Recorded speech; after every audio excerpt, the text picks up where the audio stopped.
We are live.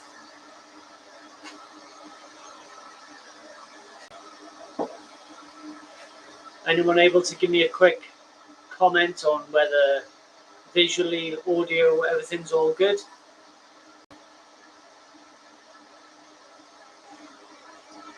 I'll just wait for some more to join before we run through the recipe.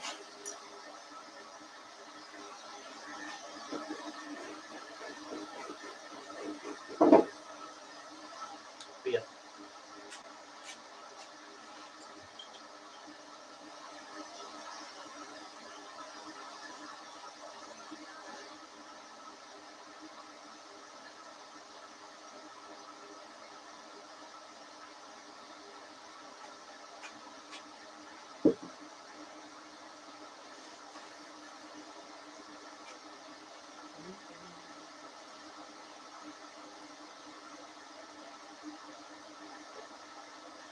Cheers, Colin. Thanks, mate. On that note, seems to be working fine. So, yeah, this is the beer that we're making.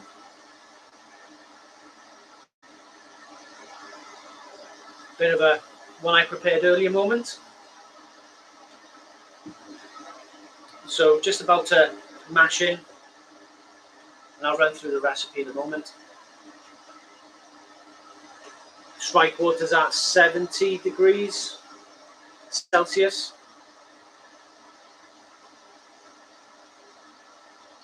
On the Grainfather G40, just in shot here.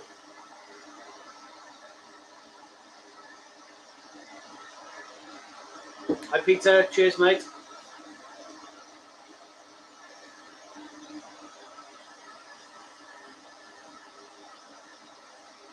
And you'll see I've got my bins on today because there's absolutely no chance I could read the comments on the screen I've set up here.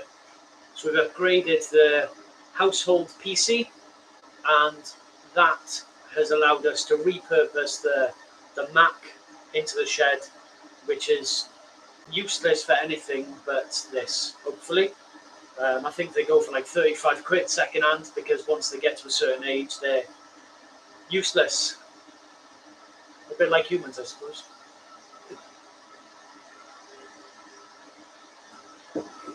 So yeah, okay. We get stuck in with rattling through the recipe. I'll have to repeat it as I go on.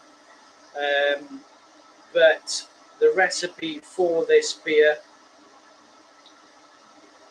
it's quite straightforward in terms of the malt base. So we've got, for a 40 litre batch, we've got 6 kilos of extra pale Pilsner malt. Then we've got 600 grams of floor-malted wheat, Bohemian wheat, and then 200 grams of Cara Gold. So that gives that sort of colour and head retention, which, you know, what's it been now? Well, 3 minutes, only 3 minutes. We'll come back to this, and it looks pretty good in the glass. In terms of hops, we're starting out with Ekuanot at the beginning of the boil. Then we go in with Amarillo, 40 grams of Amarillo with 10 minutes to go. And then 25 grams of Simcoe with 10 minutes to go. And then we're chucking in 150 grams of bitter orange peel 5 minutes before the end. Not messing around with this. If you want an orange pale ale, it needs the taste of orange. So the hops complement that. And obviously the bitter orange peel definitely does as well. Which I've just spilt all over the desk. Don't worry, I'll edit that out.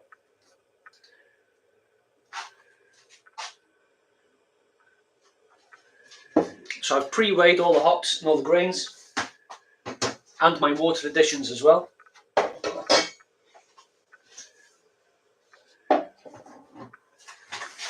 So this is everything we're chucking in. So I'll just get started with this, and I'll come back and answer any questions or comments. It is. Diolch, it is. don't mess around here. I used to put, I think, 50 grams or 40 grams into a 25 litre batch. And for me, it just wasn't enough. And if it's going to be bitter orange peel, it needs to taste a bitter orange peel. There's one thing that entering homebrew competitions has taught me. For example, if for my rhubarb beer, for example, my rhubarb saison, if that doesn't smack you in the face with rhubarb and you entered it into a fruited beer category, then it'll get marked down for that. So yeah, if you say what it is, then it needs to smack you in the face with it. No subtleties.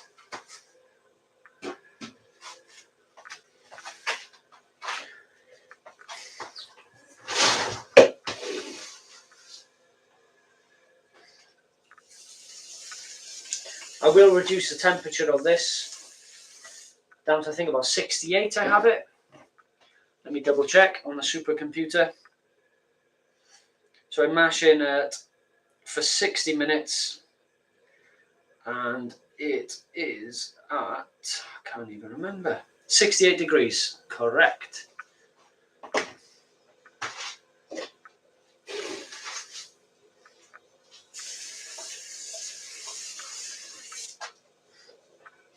Could do with investing in a mash paddle.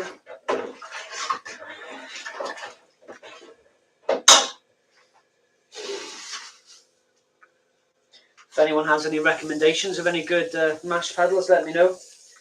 I've just smacked my head on this for the first time, and we're 6.5, well, nearly 7 minutes into the live stream. Normally I edit my the amount of time to smack my head on that, edit it out of the videos, and you'll see now just how annoying this becomes.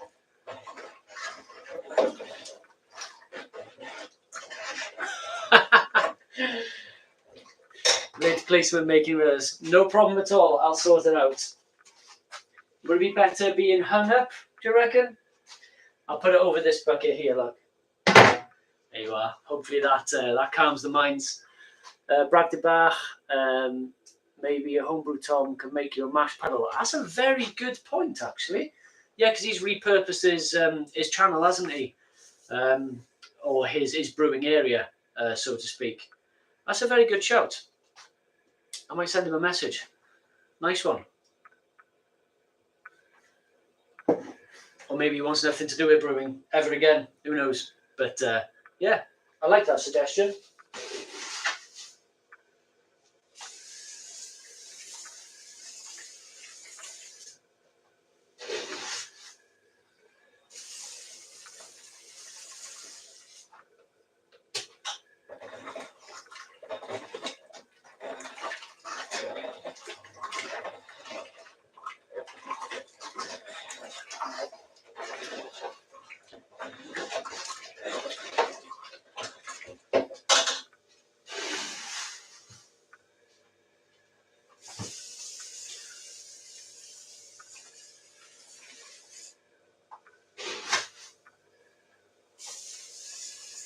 So my strike temperature from 40, by adding in the grain, which is about 20 degrees, it's already dropped it down to 69.5 anyway. So I'll adjust that down to 68 to maintain temperature. We should be all good to hit the ground running.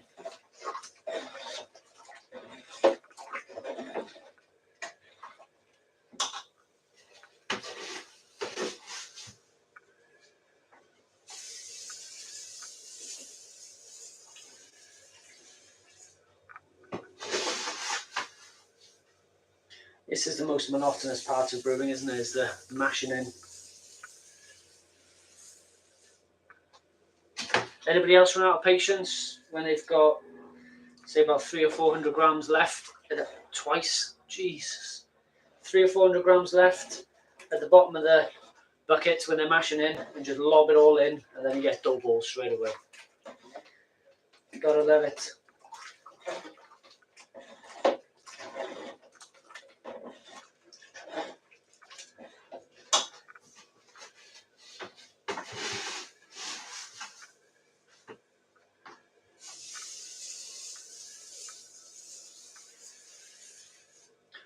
have to go and get my motorbike helmet in a minute. Bashing my head on this all the time. Afternoon, Steve. Fancy starting to brew at this time of night. Mate, honestly, I kind of split brewing into two most of the time. So if I do start now, I'll do the brew, complete it, quickly rinse out these pipes, rinse out, no sorry, I won't even rinse out the Grainfather. I'll just let it cool down. Tomorrow morning then, it'd be nice and cool to clean out, and yeah, just give everything a good clean then. Yeah, so I split it down, make the beer, get a bit tipsy, and then do the cleanup in the morning. Job done. We have a great brew day, eating breakfast, drinking my coffee here in California. Cool, thanks, Chris.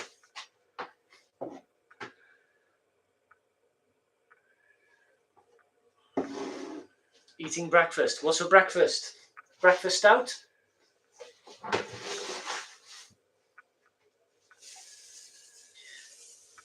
There's some amazing pancakes over there.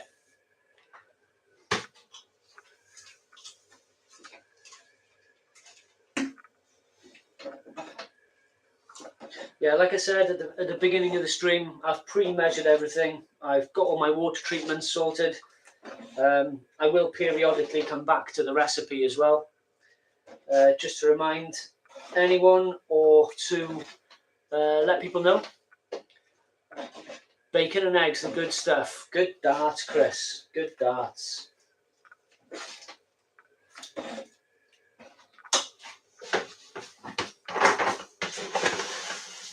Nearing the bottom of the bucket. Wow, Steve. So Steve normally start at 5-ish in the morning and get all done by dinner. Fair dues, mate. That's some good going. I did put out a video about 18 months ago or so about the B side of homebrewing, about how I go about preparing and cleaning as I'm brewing. And yeah, I find it quite interesting to see how quick people can do the clear up as they're brewing as well. I think it's pretty good. And everyone has their own methods, don't they? Their own method of madness.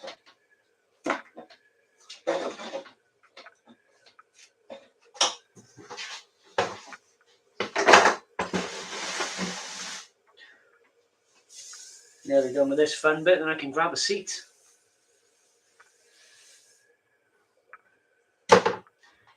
AF in your camera is freaking out. Yeah, unfortunately, I can't adjust it.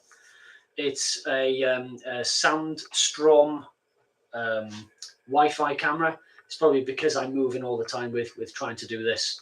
But yeah, as soon as I'm done mashing in, I'll be more centralized to the camera, and hopefully it will focus on my glorious polished dome.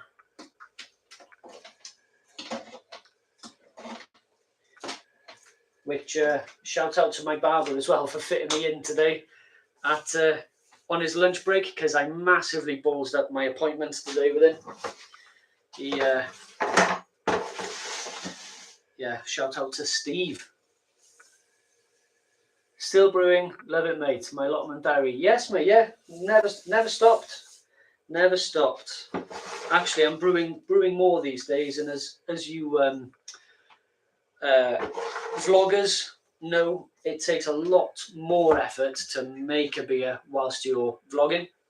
I then obviously got the hours of editing, etc. Following that. However, with this new PC that we've got, it's one of them fancy pants, really powerful. It's classed as a gaming PC, but I'm purposing it for video editing.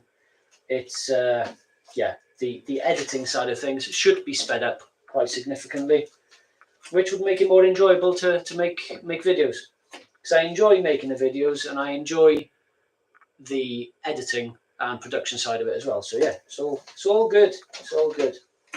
Yeah, I don't think I'd stop making beer. I'm way too far down the down the line for that now. Okay, so all mashed in. Where's the recirculation hose? Always dab a bit of water on it first.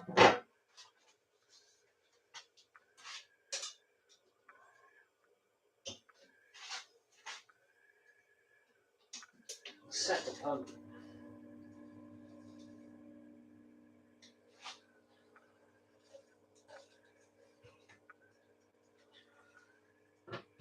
Lid on. I'll set the timer for 1 hour.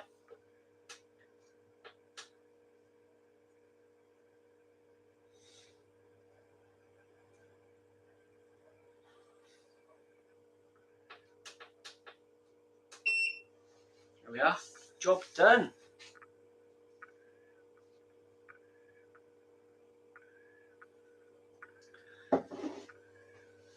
So, Steve, yeah, mate, cleaning is the worst.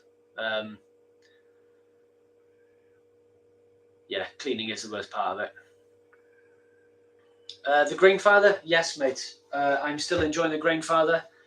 Yeah, got nothing bad to say about it, really. It's after putting the drain outlet, should we say, which comes up. It's not the best design, but it's the best I could do in this area. After putting all that in place, it's much better to use rather than having a hose coming from the bottom of it or just draining it straight out the tap. Yeah, can't fault it. Heart pumper, it's a huge amount of work despite editing power. Kudos and thank you. Been in your channel since ages, loving every upload. Well, mate, amazing comment. Thank you so much. Really appreciate that. Thank you. Colin, you mentioned a real strong orange flavour.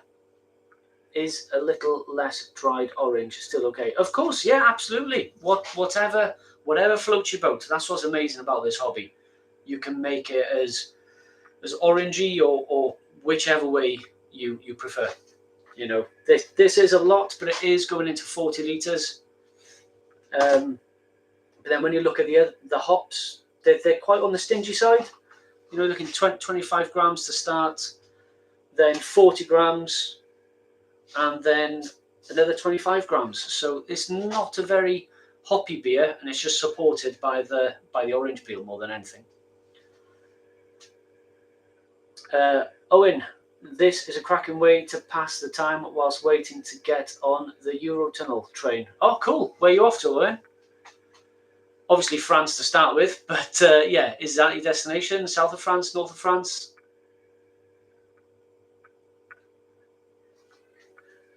Heart pumper, what yeast? Christ, I'm literally, it's a third of a pint in. What yeast will you use this time? That's a good point. SO5, USO5 is my go-to, and I haven't checked that I've got enough of that, so maybe a split batch. I might put some SO5 into the SF50, and I have a Brewtech fermenter in that fridge, which I'll chuck in a different yeast. Maybe we'll see. When I pop in for a comfort break, I'll check in the house fridge what yeast I've got. I've definitely got plenty of yeast, I know that, so no panics. But this one was made with USO5. And you can see the clarity of that. So I had friends over about 3 weeks ago. They haven't tried my beer before. They're pub friends. You know, we've all got those pub friends. You know, it's you go to the pub, they're local, you're local, just get chatting and having a laugh, etc. So they came over for pizzas and beers. I made a Pilsner with my own dried Sars hops from last year, and that went down a treat, and the orange pale ale was going down a treat as well. And they are proper pub goers. They're not home brewers or craft beer type, and they absolutely loved it. They bought their own beer, which was very kind of them, even though I said don't bring your own beer, and they left me with all that shit. So yeah, it's it shows, you know, if they had drunk their beer first, then got on to mine because it's there and it's free, then yeah, it'd be a different story. But they had a taste of mine, and just carried on that. You probably can't see because of the white balance in this, but I had to put a picture of a tap on there with showing which was which, because I wasn't playing host the entire time, just back and forth to the shed. I was too busy making pizzas. Owen, coming back from the Alps. Oh, cool, lovely. Yeah, Harpumper got the same sort of yeast stock. Good darts.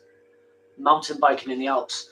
See, a good friend of mine who lives in Bristol, he goes every year mountain biking to the Alps, because you use the ski lifts, don't they, out of ski season, obviously, and repurpose them just to go flying down the mountain trails. That really does tickle my fancy, that does. I'm into my mountain biking, and so are the kids now as well. In carting 3 bikes with us whenever we go camping is quite a pain in the...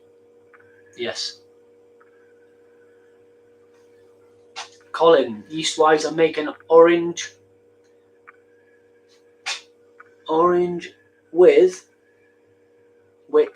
with M21, but of course a wheat beer. Yeah, exactly. It's that will, for a clear, you know, for something without much wheat in it, I think that will add too much of the good but astringent flavours and aromas to fly my beer. But yeah, good shout.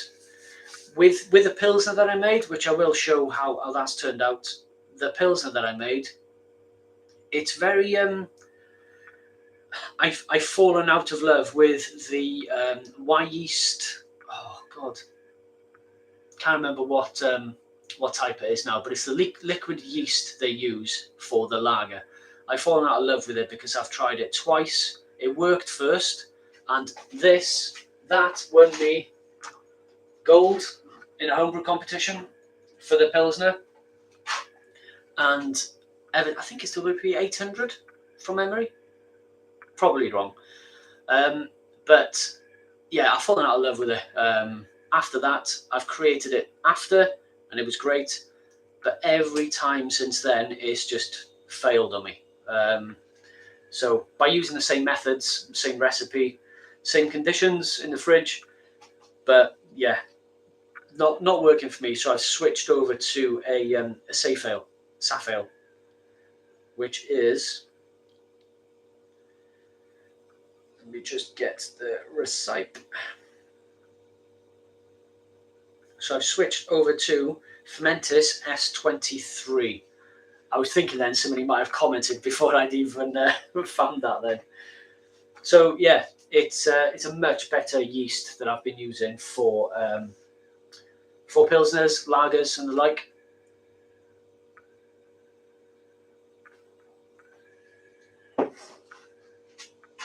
Okay, 53 minutes left. Good. Get back to the recipe of this one.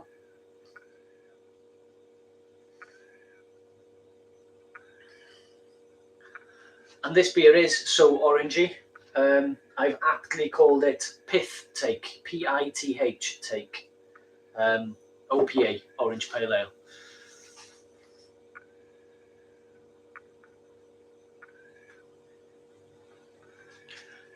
So I hope this stream sort of setup works.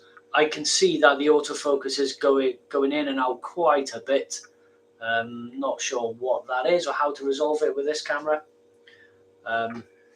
However, yeah, I might do these more often. It seems good, quite engaging on the spot. I quite like it.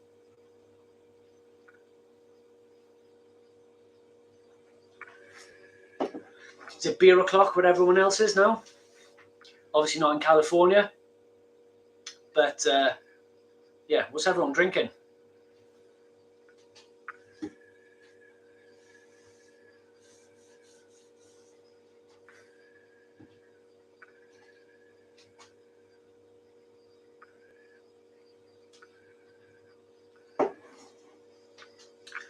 Harpen, but I recently reanimated 2019. Oh, Kvike. Okay. One of the first pouches of commercial Kvike strains available. Okay. Sitting in the fridge since took only 3 days of lag in the starter. Flipping heck. Yeah, those Kvike yeast. I've used one, and yeah, it went off like a rocket. And yeah, I haven't used it since then. And it's got much more popular now. I remember back when it first came out, it was just Kvike, and it was like 3 different strains, I think. But yeah, now it's got all commercially got hold of it, hasn't it? And it's quite bonkers.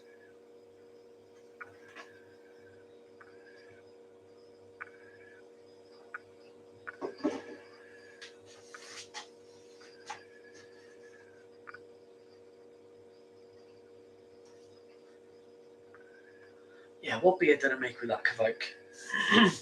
Probably still got a bottle of it left in the fridge. I went through a phase of being very lazy with labelling my bottles. And I've got a shelf in the fridge, which is literally potluck. But it's not the best potluck because most of them are Belgian and obviously really strong. There's a couple of dark ones in there. One's a pumpkin beer that I made 2-3 years ago. And I have hit these beers at, over the last 6 months randomly, and they're still as good as when they were bottled. They've obviously been sat at 5 degrees constantly, but yeah, I've been very lazy recently with obviously bottling, which is not the biggest fan of it. But when I do, then labelling just seems so laborious. Fancy that. So Harpen Pear. Use Litres pressure fermented, really nice clean profile. Wow, pressure fermentation. That's quite fancy stuff, that is. Definitely some fancy stuff. What I want to get for my G40 is, I know it's not going to hold much pressure, but it'll hold some. I might put a pressure clamp on that because it's a tri-clamp. So yeah, quite fancy dabbling into that, to be honest with you. Colin, 6:30 here, an attempt on Stone. Why does that move out the way? On Stone and Woods Pacific Ale Australia with Galaxy hops. Turned out really nice. Cool, that sounds really nice. Galaxy hops, yeah, it's one of my favourite hops, Galaxy is. It's lovely, lovely hop. Has anyone made anything with strata hops? I entered a competition, I think it was with the Malt Miller. You didn't have to use the strata hops as part of the competition. And I entered one of my beers, can't remember what it was now. Didn't even get mentioned, but you've got to roll with the punches, haven't you? And yeah, I've still got like 100 grams of strata kicking about. Not entirely sure what best to use it with. I'm thinking more clean, crisp beers. So if anyone's got any advice, that'd be good.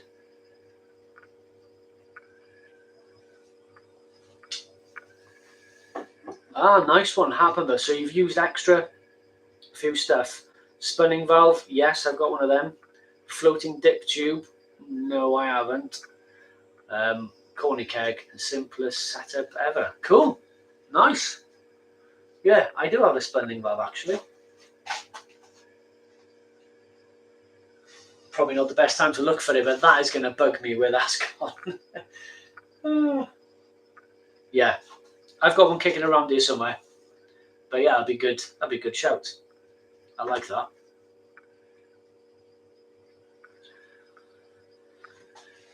David Rookley made a single hop pale with strata, cracking beer. Didn't last long, must make it again. Single hop, was it single malt as well? Was it like a smash beer? And what yeast did you use, please? Just for inspiration, not saying I'm going to copy it. But if I do copy it, I'll give you full credit, obviously. That sounds, yeah, single hop pale. That's a good way of finding out what any hop is like, to be honest, isn't it? But the worst thing is if you do it, and you know, there's no point making less than a, well, Grainfather G30 size or a G40 size batch, is there? Because it takes the same amount of time at the end of the day. But yeah, definitely want to give that a try.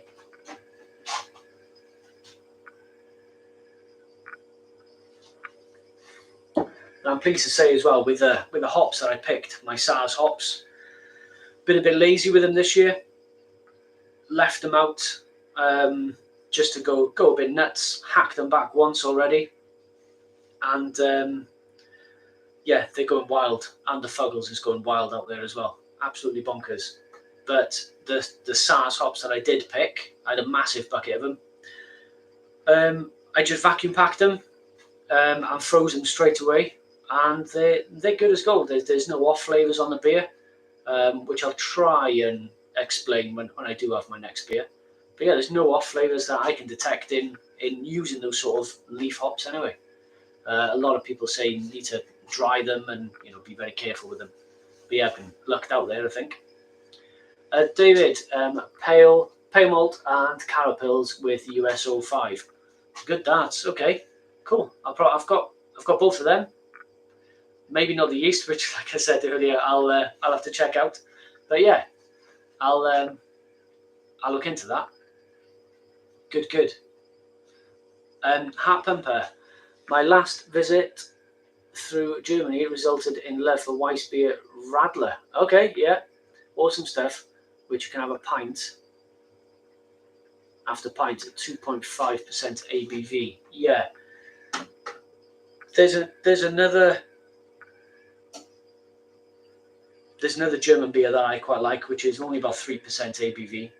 Comes in an orange can. Hofer or something random like that it's called. Hold the line, caller. I think it might be in the fridge where you are. I think so.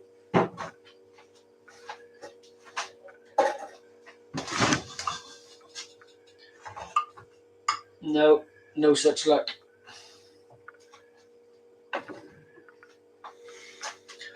No, I thought it was. But yeah, that was quite nice, and yeah, Weissbier Radler.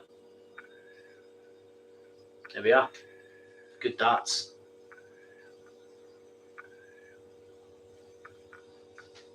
Exactly the same. Cool. Right, 43 minutes left. I did share this stream on my Instagram page, and I done it this morning, and the amount of engagement has been incredibly low compared to all my other posts. I don't know if Instagram is getting pissy because you're promoting a YouTube live stream or anything like that. There's absolutely no engagement with it at all. So if you haven't already, and you're enjoying this, please hit the like button just to promote it on Facebook for anyone who may be interested. I'd really appreciate that. Thank you. Yeah, it's very disappointing the amount of reach and engagement with that post. I don't see why they would block that or not push it as much as anything else. Very random, very strange. It's all about the algorithms. True Hat Pumper, corporate BS, indeed. Definitely. Atomic Hops Brewing, that's a cool name. Hi brother, from Las Vegas, Nevada, USA. We love your channel. Awesome, thank you very much. That's really good to hear, thank you. That's brilliant, thank you very much. Yechida.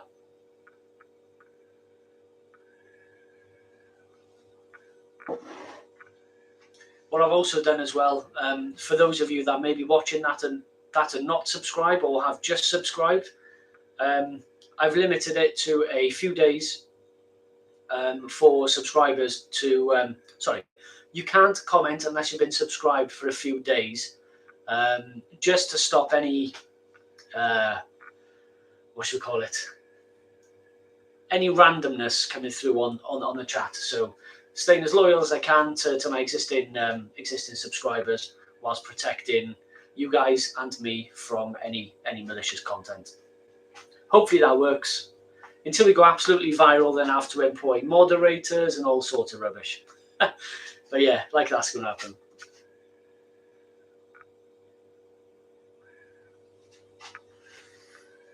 Nearly time for another one.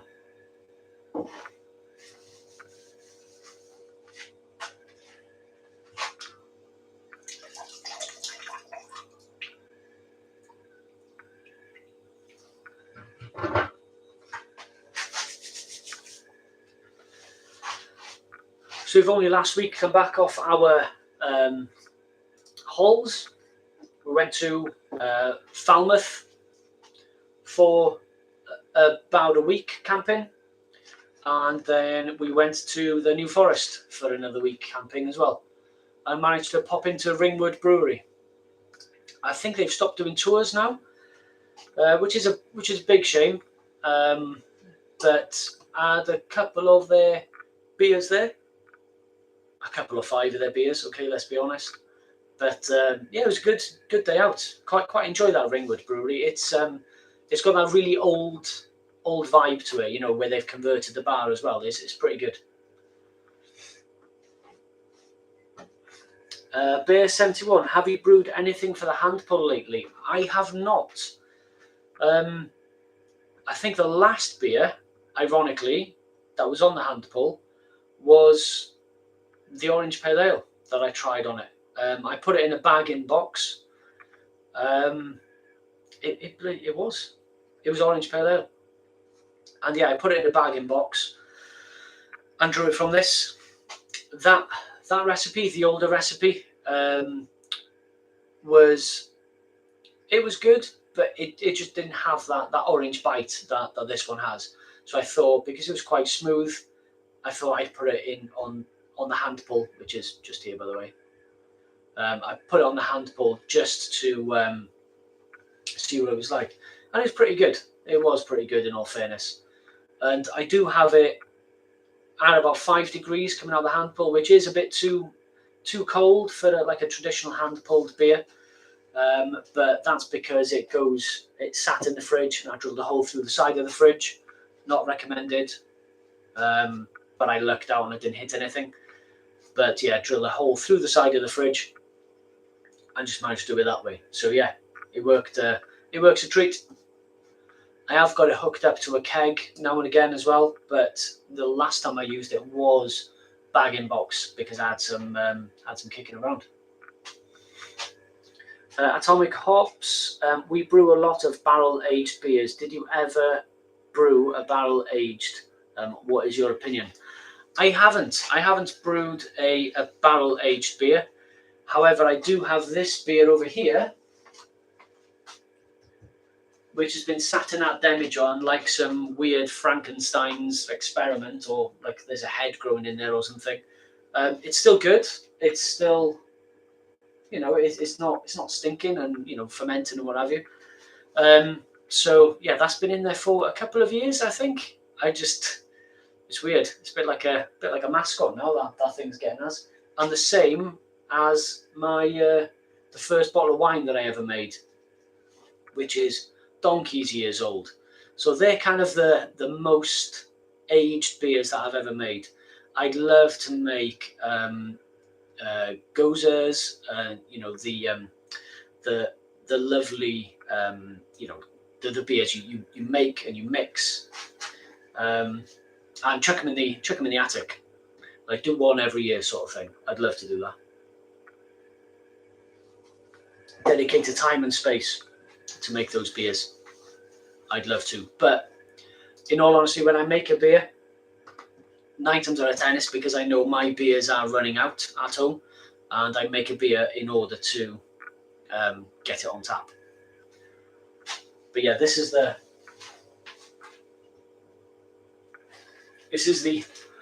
old bottle of wine. God knows what that's like. Absolute rocket fuel.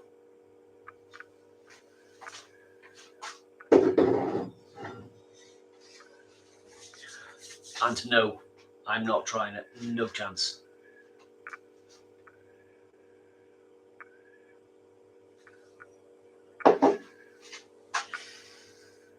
So 36 minutes left. I'm going to have to... No, Sparge tank is warm enough. It'd be fine. So the Sparge... So I'm mashing in with 25, just over 25 litres of water for this recipe. And I'm sparging with 27 litres. So my tea urn over here, just out of shot, holds 18 litres. So I've topped it up to 17. And then when it gets down, I'll top it back up then with an extra 10 litres. Just so that I know where I am.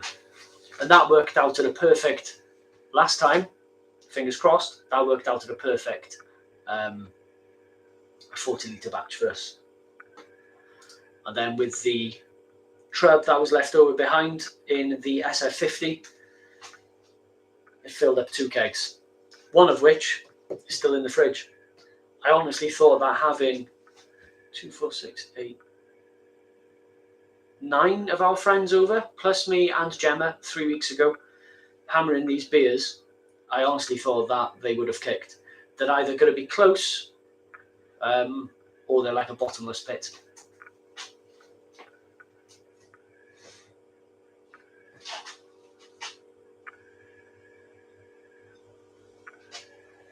Right, I'm going to show you what this lager is like. Hopefully, I haven't given it the curse, and it's going to kick. Oh God, can you imagine that?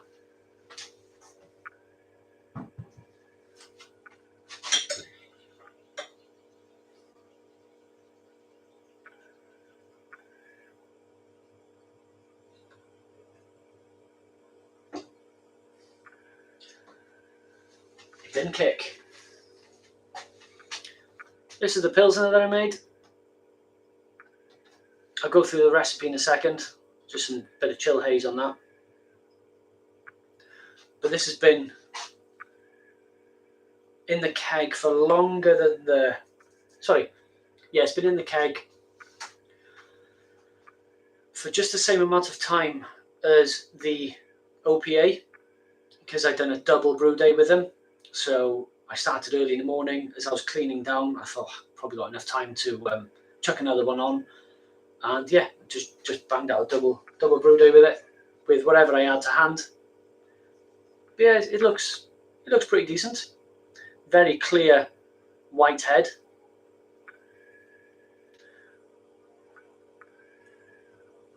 And with using the last year's hops, which weren't dried, they weren't, treated in any special way, where they're just vac sealed straight away and frozen. There's no off aromas or any greenness to it at all.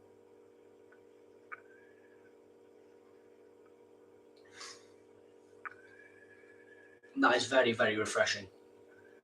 If I'm perfectly honest, for the gathering that we had with our pub mates, this went down a lot quicker than the orange pale ale. And the orange pale ale, as you guys know, it's it's a little bit out there to what you'd normally find in a conventional pub these days.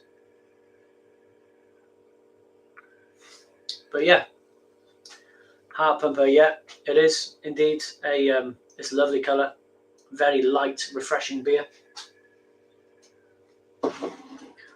Beer 71, my local town, had its first ever beer festival last month in Llanelli. Well, it's not far from me. Was a big success, so they're going to do it again next year. Keep an eye on Tinworks Brewery on socials.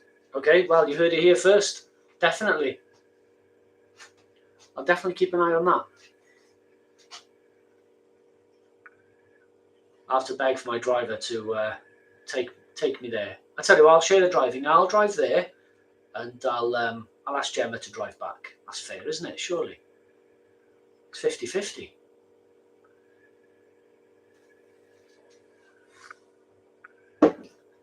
Tinworks Brewery. I don't think I've heard of that brewery before in Llanelli. Has it been going very long? They're obviously microbrewery. You watch now, it's like the oldest brewery in Wales or something.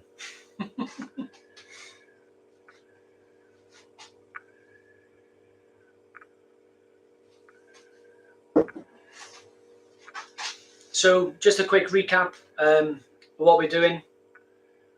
Obviously, I can see the number of people watching, but I don't know who's dropped in or dropped out, etc., etc. So just to quickly recap, we're making the OPA, as said in the description. We're currently mashing in. We've got 31 minutes left of the mash. I might faff a bit in a minute and do a quick iodine test. Maybe leave another 10 minutes or so first. Then we'll do the sparge. And yeah, we'll be good to go with the boil then. And then you probably won't see anything because of the steam. So we'll have to try and work something out. If it gets too out of hand, then yeah, we'll have to can it. But hopefully not, because I'm quite enjoying this. It's good. It's good fun. Heart pumper. Don't say it's not fair. It's fine. Don't worry. Drunk Delilah Brewery. Nice to see you active, mate. Yes, thank you very much. Yes. It's good to be active on the channel. I appreciate it's been quite a while since I've posted a video. And yes, just life does get in the way, which is a massive shame. But yeah, still brewing, still here, still struggling away with work balance, life balance, brewing balance, hobby balance, motorbike balance, all sorts of balances going on. But yeah, just not balancing towards the vlogging and publishing side too much, unfortunately. They've been going about 6 years. Okay, right. So the Tinworks Brewery in Llanelli has been going for about 6 years, and this is their first beer festival. Okay, yeah, that's interesting. Definitely look them up after this, 100%. Nicholas D, hi there from France.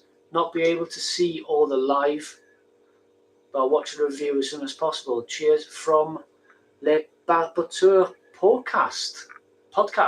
Cool. Thank you very much. Nicholas D. What part of France are you from, Nicholas D? We were in Sommières, Bordeaux. Okay, cool. Yeah, we were in Sommières in May this year for a week. Again, camping. We love sleeping on the floor. Don't know why we've got a bloody house, to be honest with you.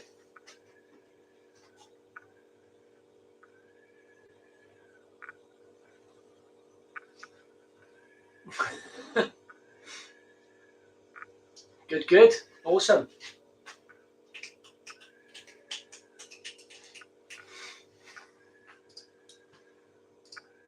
Yeah, so that's the thing about south of France. It's very, very much wine central for us. That's one of the biggest things we enjoy going down there for is the vin local. Oh, that's some good stuff. That is. If you're from across the pond and you've not visited France, the cheese, the wine, absolutely incredible. Notwithstanding that, the UK have got some pretty good gigs going on now as well.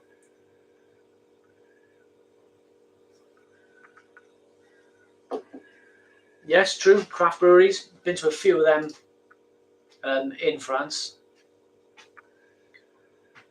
Butterfly effect. Ooh, what's that?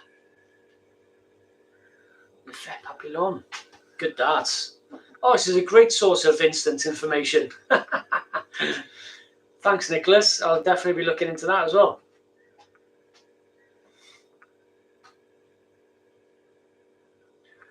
I saw behind you that... Fucking hell, scared me. I saw behind you. I thought the wife was there then. Don't do that to me. Belgian Strong Ales is on our style to brew. We already won 2 golds medal here in the US. Wow, amazing. Well done, Atomic Hops. That's brilliant. We bought that in Bruges. Yeah, we bought that in Bruges. Where was it? Can't remember what the name of the shop was now. But yeah, absolutely incredible place for beer, that is. De Gar, that's where we went to and really enjoyed. They actually serve the beer in these as well, if you ask for a quack. Assuming that's the correct pronunciation. That's one I used anyway, and I got served it.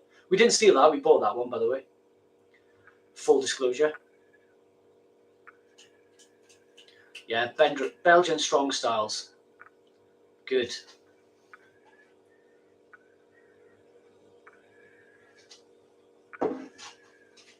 Right. Let's take about with a quick iodine test on this.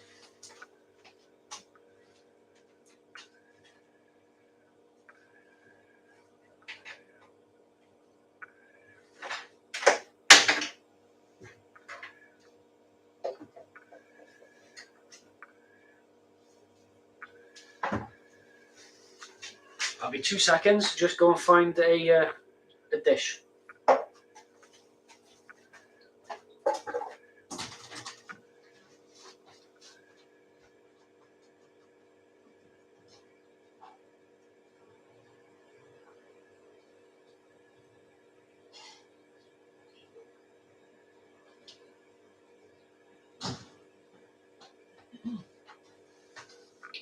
But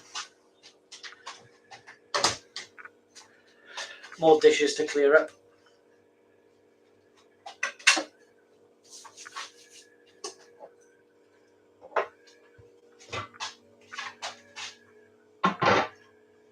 Everyone happy with the placement of that glass? Not giving anyone any anxiety? We all good?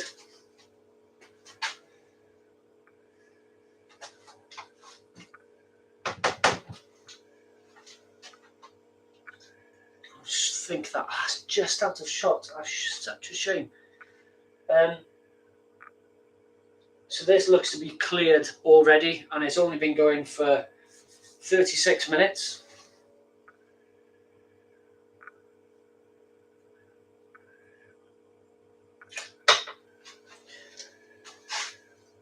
Anybody else do iodine tests or just let their brewing run for an hour?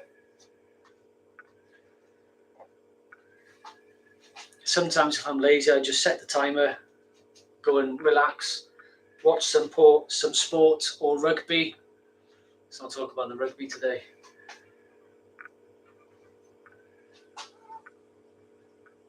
And there we have it.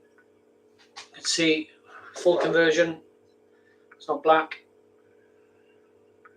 Oh, this white balance on this camera is horrific. So we're all good to go. But we'll take our time.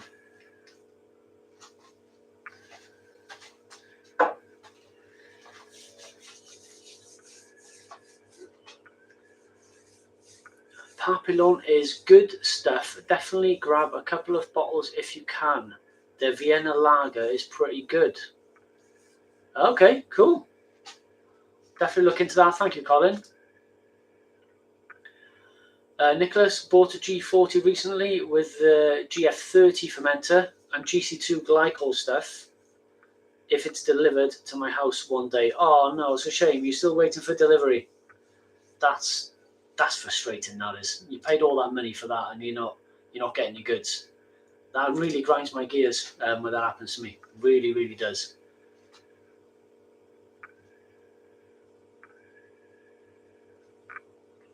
I'd like to make a saison soon. Well, if you want to make a saison, obviously,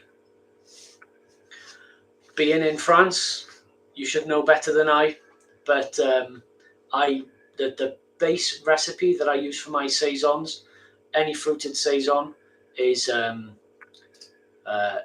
pretty good in my opinion.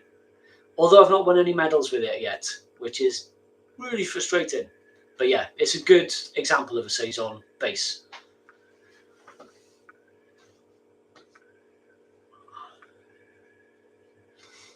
Okay, cool interaction going on between a couple of you guys. That's great to see.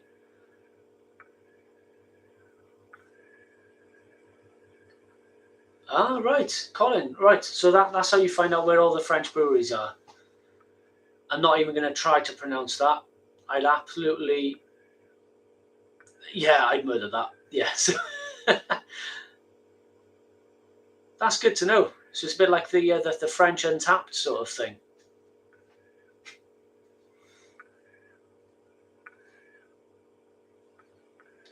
Oh, Marketer's re-delivered. That's not good. That's a shame.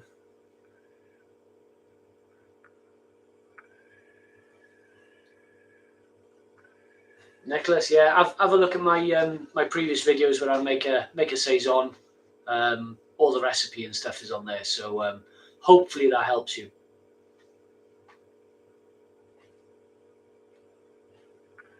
Nicholas, the missing one word or two from what I said is not necessarily a bad thing. Let's put it down to my my language, the language barrier.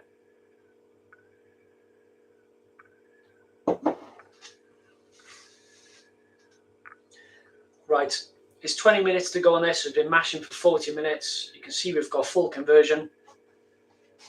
I'm going to stop this now and just let it sparge. I've got to try and lift the bloody thing first, and let it sparge. And I'm going to have to top the heater up a bit.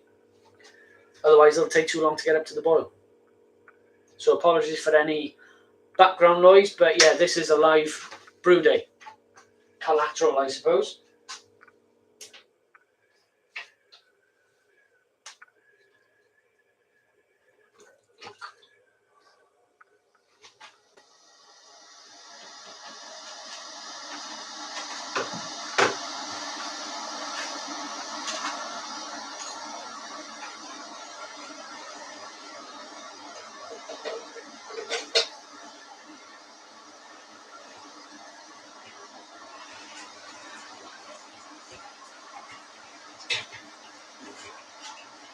Always makes me nervous after this, always.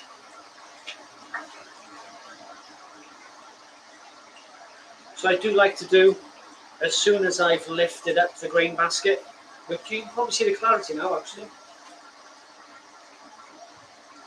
As soon as I do lift up the grain basket, I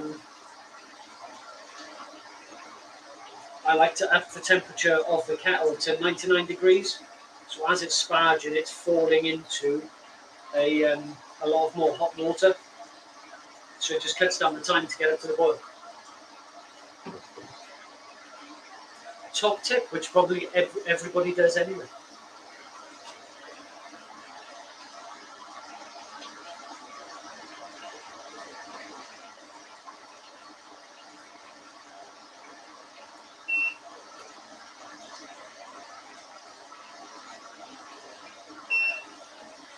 And I've just cancelled the timer as well.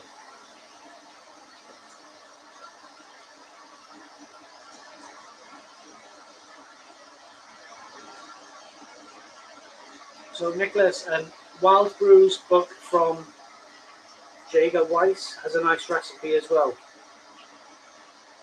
Okay, cool. Yeah, I'll look into that. Good. Just see if there's any comments that I've missed.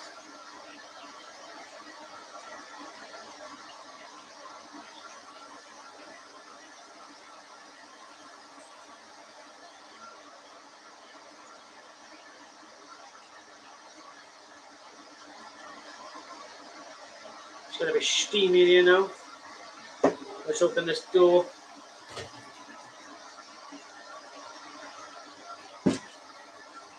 Just in shot. No dramas. So Hard Pumper, it's still on your old G40, doing exactly the same.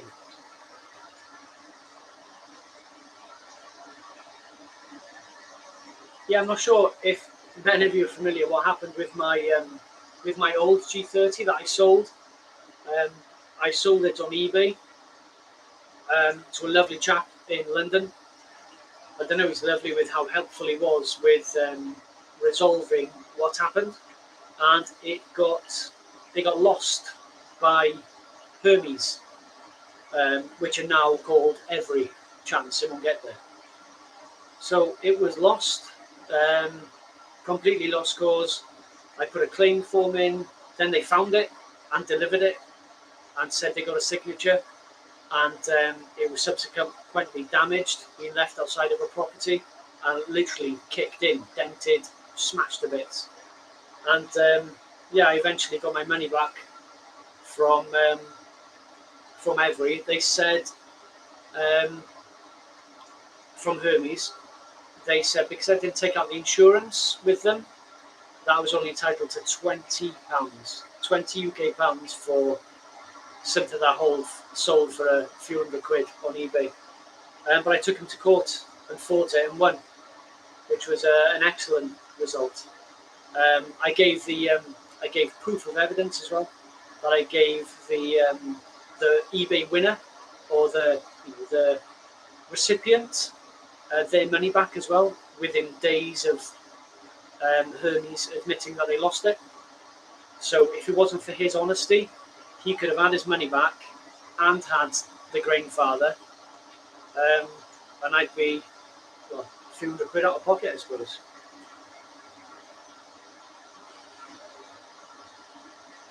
Nicholas, thanks for joining, mate. Really appreciate your comment, your support, and yes, I think I will do these lives a lot more often when I'm making a beer. It's no more, yeah, it's no more difficult than just making a beer. There's no editing involved after. It's yeah, it's all good.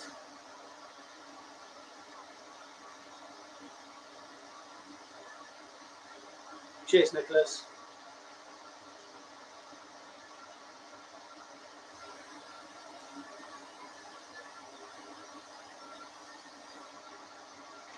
So you can see we've just got the grain here now. I'll knock this heater off. For some reason, this is such a noisy kettle, this one.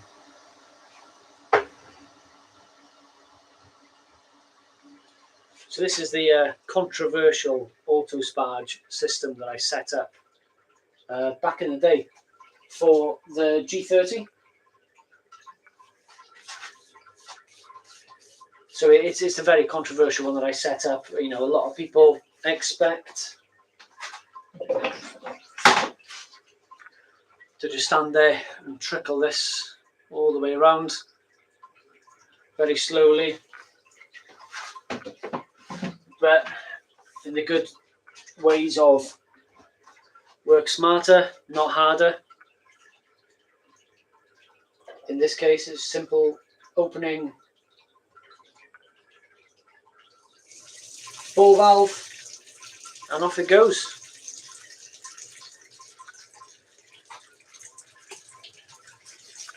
So the boil kettle is currently at 74 degrees, and it should still climb, albeit a lot slower with us sparging.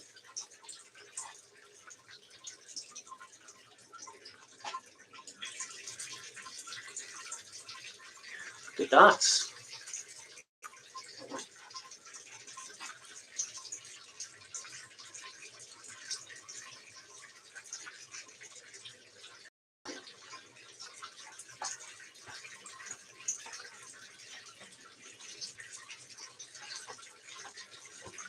Don't need this anymore.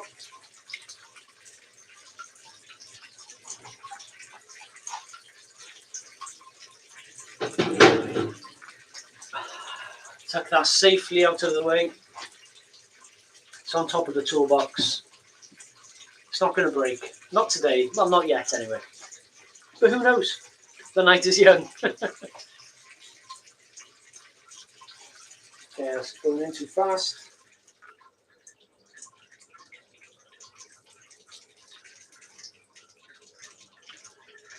You'll probably notice I've not done too much of taking measurements and readings, etc. It's two reasons really. I've brewed this beer many times. Three reasons. I've brewed this beer many times. I'm too lazy, and I don't care. So yeah, I know a lot of people obsess a lot with the science. If that's your bag, and yeah, guaranteed, crack on. If I'm making a new beer and a new recipe, I obviously log everything throughout the stages, because if it's an absolute corker of a beer, you want to make sure exactly what it was like.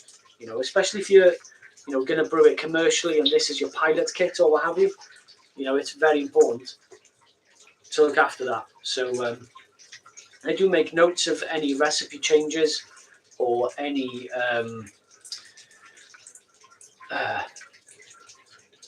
method or recipe changes, so timings wise. So for example, with this one, I'll make a note that with this batch it only mashed for 40 minutes. So if there's something wrong with the final beer, or if I massively miss my gravity, then I know that was probably the reason why, so don't do it next time. So yeah, just learn from your mistakes. Wish I could have told myself that 20 years ago.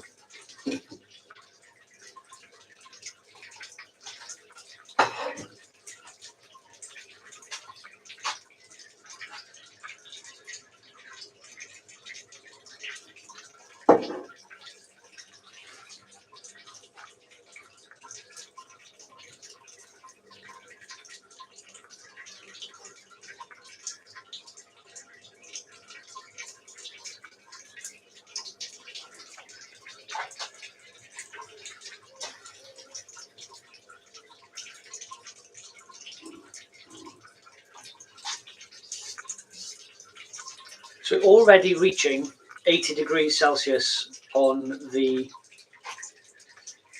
Grainfather G40 by going up to 99 degrees. I don't want to set it to boil yet because we've got quite a long way to go with the Sparge. This is puddling quite a bit, which you can probably just about see. So I'm just going to disturb the top of the grain. I'd love to know what other people do in relation to this. You know, are you fanatical about not touching the grain? I wouldn't touch a grain bed, I wouldn't stir this up. But sometimes you get very fine powder, I suppose, that congeals on the top of your grain. Or with this system I do anyway. So by disturbing the top of it, it kind of helps that Sparge, in my view.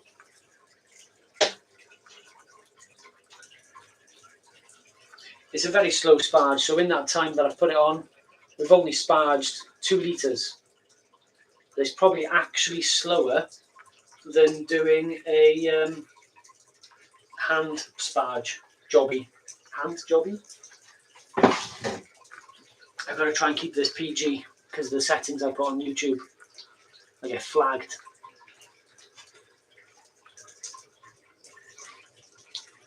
Heart pumper, no.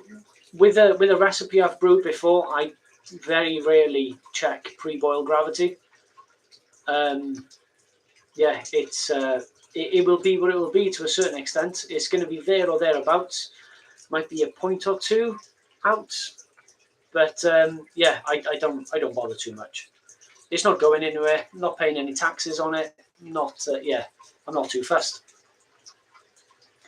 Which, you know, if people want to do that and check it throughout the stages, because it is interesting. But yeah, once I've made a beer and I'm happy with the recipe, it's just a matter of, no pun intended, but rinse and repeat. Anders, miss you so much. Oh, that's a very kind comment. Thank you. That's very kind of you. Thank you very much. Yeah, heart pumper. It will be a beer. Absolutely correct. It will be a beer.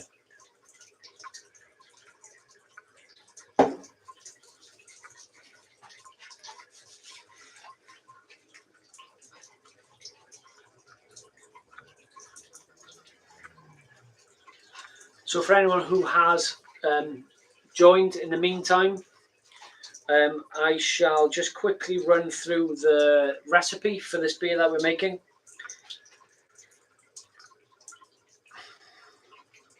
If I can find it, come on, man. So there's a total for a 40-litre batch. We're going with 6.8 kilos of malt, which comprises of 6 kilos of extra pale Pilsner malt, 600 grams of floor-malted wheat, and then 200 grams of Cara gold malt. And then for the hops, We're going with 28 grams of Ekuanot, 40 grams of Amarillo, and 25 grams of Simcoe. And the sting in the tail is 150 grams of bitter orange peel, which just smells incredible. And that Pilsner is gassy, which is correct. Normal recipe is US-05, yeast, and if I don't have 2 packs available, then I'll have to split the batch.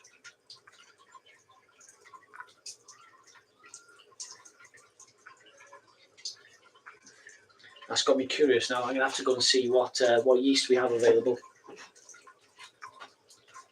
Sparge looks safe. I'll up the speed a bit.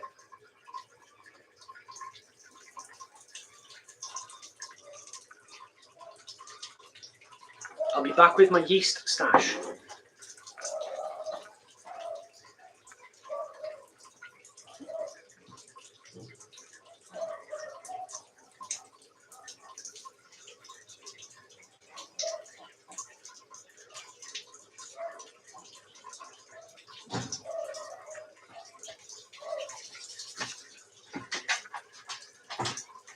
Leave that door open. So here's my diminished stash of yeast.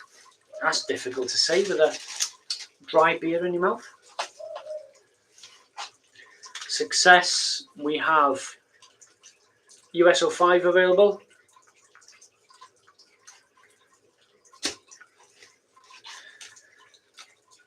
Oh, I have some dodgy pack. That is 20 grams of unnamed beer yeast. Don't know why I've still got that. That's probably been kicking around for a couple of years. Probably no good to no man or beast. I have Bell Saison style ale yeast and American West Coast ale yeast. So yeah, not the most extravagant collection. In all honesty, it's a lot less than I thought I had. So I'll be putting in an order to one of my go-to suppliers pretty soon. I'll chuck these in the brew fridge down there for now and leave the US-05 standing out. Well, I'm glad I got those two anyway. It saves me splitting the batch. It's nice as an experiment now and again to use different yeast, but only if you're curious as to what that yeast will bring to the brew, rather than having to do it through lack of planning, I suppose.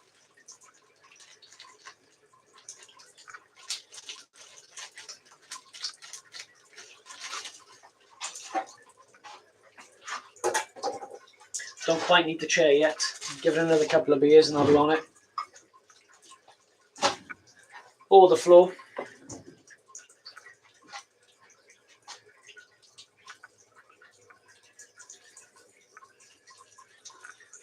So what's everyone doing on this Saturday night?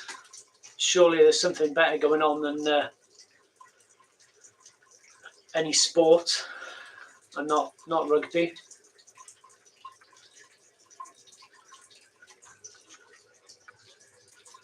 Marty and Jamie, hi. Hi to you. Croeso, welcome. JG, recipe sounds interesting. Yeah, it is. It's a very interesting beer that comes of it. It works. It's yeah. I've got one keg that's on tap. I've got one keg waiting to go on tap, and so this will be another 2 kegs queuing up behind that as well. So I need to I need to drink some kegs to make some room. That's what we do, isn't it? We just make room in the kegs, don't we? David, just pinged my strata recipe via Instagram to you. Malts were slightly wrong earlier. David, that's very kind of you. Thank you very much. I'll have a look at that. That's awesome. Absolute legend. Thank you, David. Matt and Jamie, cheers. Cheers.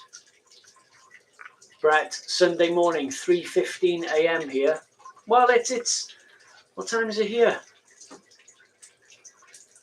Yeah, it's 6:15 here. In the afternoon. Get yourself a beer. It's 5 o'clock somewhere, right? Anders, I'm not going to pronounce your surname. Sorry, I'll ruin it. Bronze for Sweden ladies football. Okay, that's pretty good. That's pretty good. And England playing tomorrow, is it? 11 a.m. tomorrow morning. Obviously, being Welsh, you know, that Welsh, English, but however, they're doing so well, and all three of my kids are girls as well, so I think it'd be great for them to watch and aspire to. It's absolutely awesome. So go with them. Colin, got to go until next time. Thank you, Colin. Thanks for watching and supporting, mate. Yechida. Charles, what is the source of the orange peel? Source, as in where does it come from? Good question. This is the last of it. It's Caraco orange peel, and I bought it from the malt miller. Now, the source before then, I don't know, but yeah, maybe somewhere native to the Caraco orange, bitter orange peel. I don't know, unfortunately.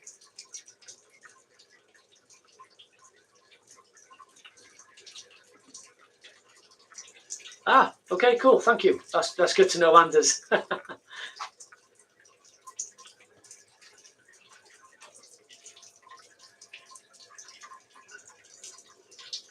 Wow, 16 people watching. That's brilliant. Thank you all. Thanks for your support. Watching me muddle through a brew day.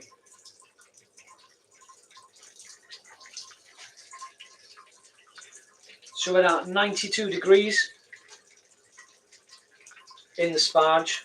It's going to be a longer Sparge or long Sparge, just because of the size we're doing. With the Grainfather G40, you can obviously do a no Sparge if you're doing a smaller batch.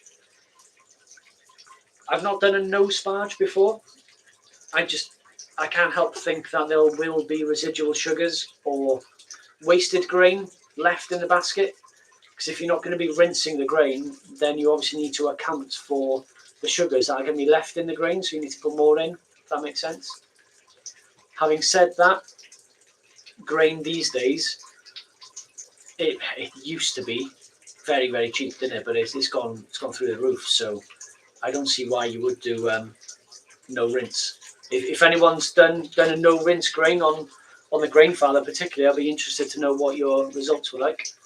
And timings as well, because it is very time consuming for Sparge and for electricity as well, which again is going through the roof. But let's not go there.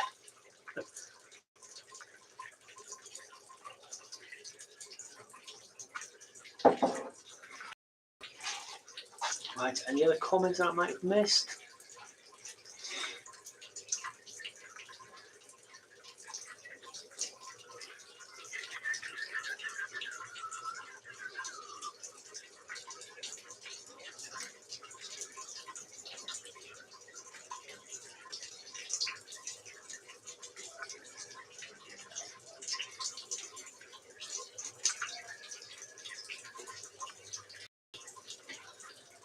Bunnyhead 17, would you consider using coriander to support the orange peel like in a wit? I haven't until you've just mentioned it.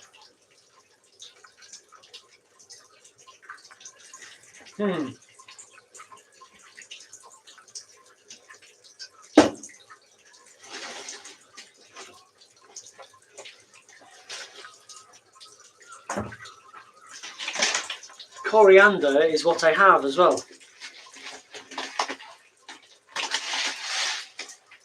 What does everyone else think? Yes or no? Let's do it. Let's amend it on the fly. I'm not too convinced. given it's a very light beer, it might be too peppery. But yeah, well, welcome anyone else's suggestion. But don't roast Bunnyhead for the suggestion though. Hats off to you, thank you.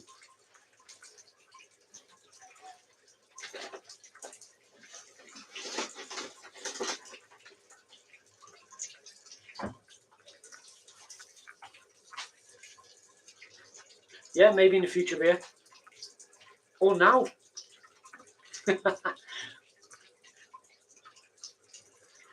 Beer 71, just a little.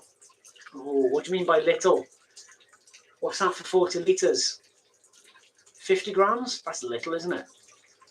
Or 40 grams. Tea infusion. Anders, yes I have. I've made tea infusion saison. Can't remember what tea infusion it was, but it worked. It worked. It cost a bloody fortune with those Twinings tea bags, though, let me tell you that.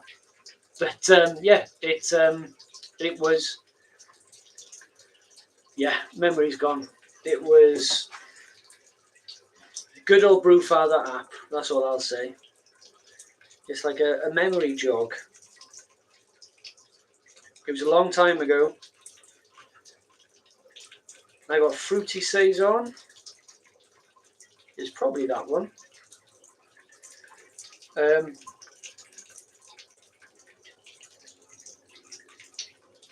Berliner Weiss. I think it was. It was mango and strawberry. Mango and strawberry saison it was, with tea infusion. And it was pretty good. Yeah, I enjoyed it.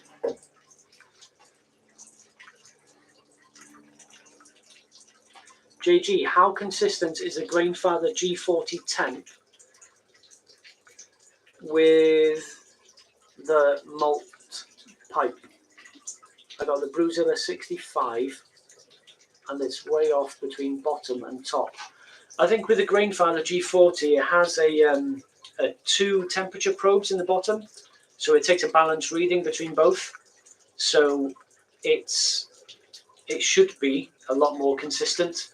I've not done the probe tests, but seeing from mash temps, the outcome of the beer, the residual sweetness that I want, etc., it seems pretty accurate for my requirements, in all honesty.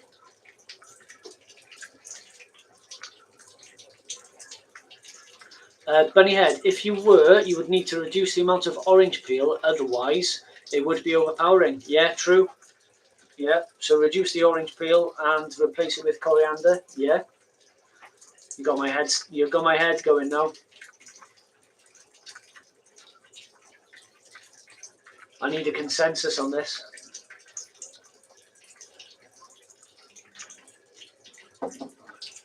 Unless you're all on a mission to ruin my beer, which would just be cruel. Put some grass in it, as in cut grass, not that grass.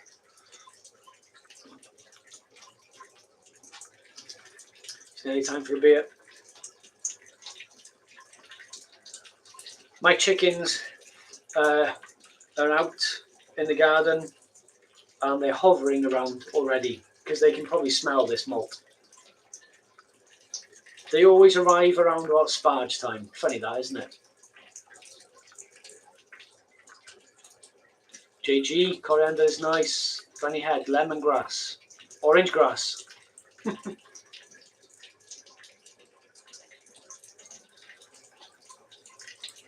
So that was the lager, the Pilsner. Very refreshing indeed. Just keeping an eye on these chickens. I don't want them in here whilst I'm brewing.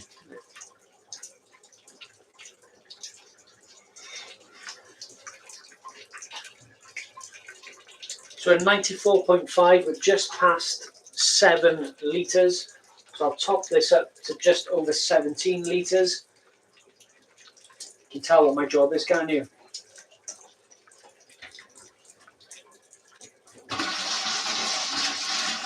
I've got this setup now hooked up to an outside hot water tap, which is an absolute godsend for me in this shed to have hot water for cleaning down, especially the day after as well, without having to heat cold water in the Grainfather.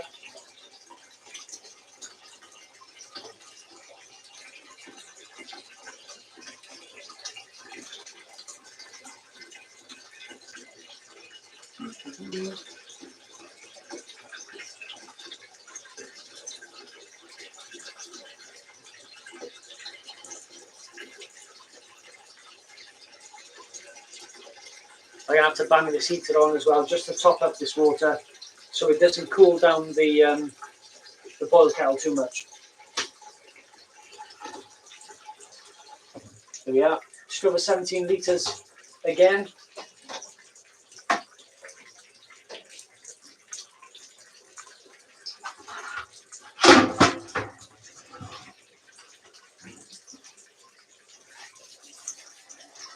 Job done. Right, I'm going to grab a beer. I'm going to go for the orange pale ale again. Stickler for it.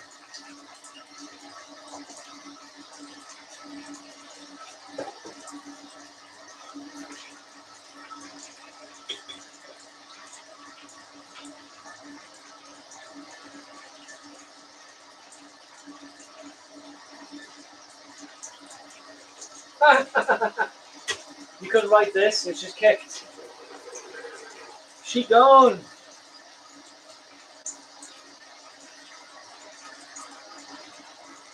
Yeah, so the orange pale ale, that keg is kicked. What's the odds of that on a live stream? At least it wasn't the first beer, because that would have been very frustrating. But after I finish this one, we'll chuck on the next one.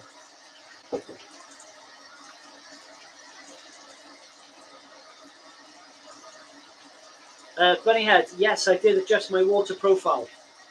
It won't be too relevant for anybody else unless they live in the vicinity.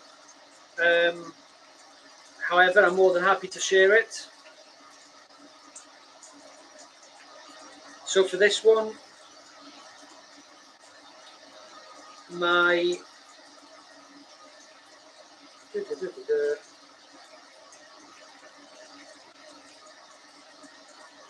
target water profile was American Pale Ale. That's what I went for.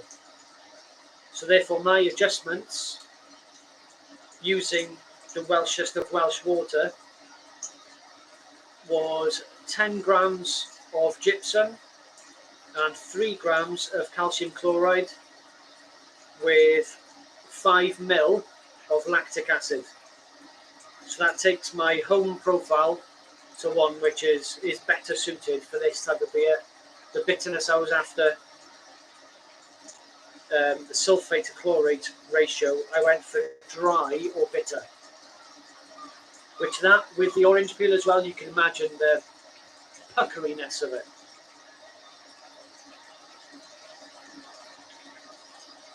Again, that gives you a water pH of 5.3, which isn't too much.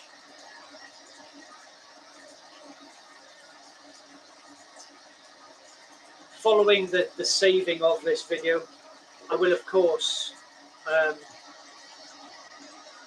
chuck the recipe in the description as well. And just when it was live, I didn't want the description to be too much mousse.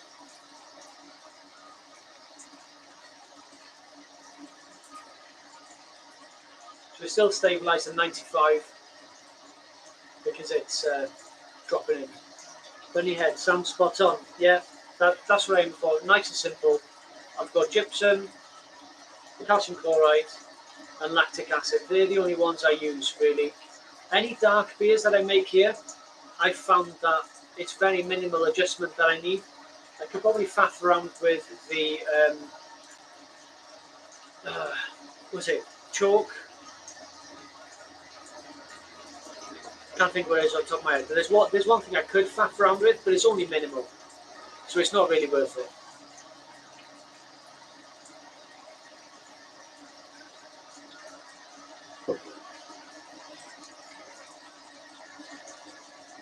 Yeah, the temperature's dropping on this now because I've chucked in about 35-degree water into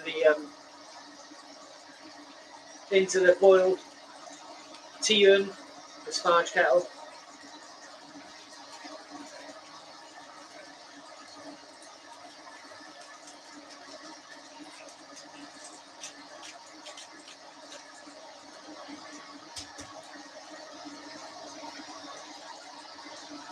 Heart Pumper, gotta go. Have a wonderful rest of the weekend. Cheers, mates. Thank you, Heart Pumper. Thanks for your comments, your support. Yichda, mates. Thank you very much.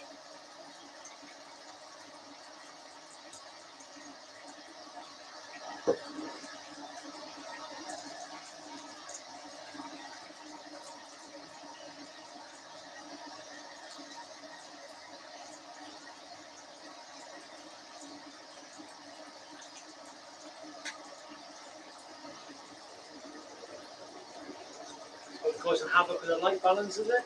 No, it's not too bad.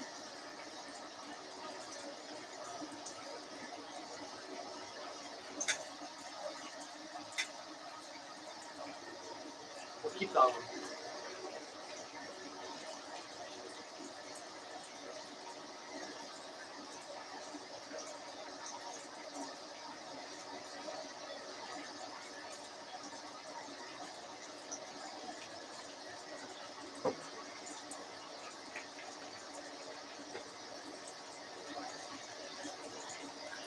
See, if I wasn't discussing too much or stood here, I'd be cleaning this bucket.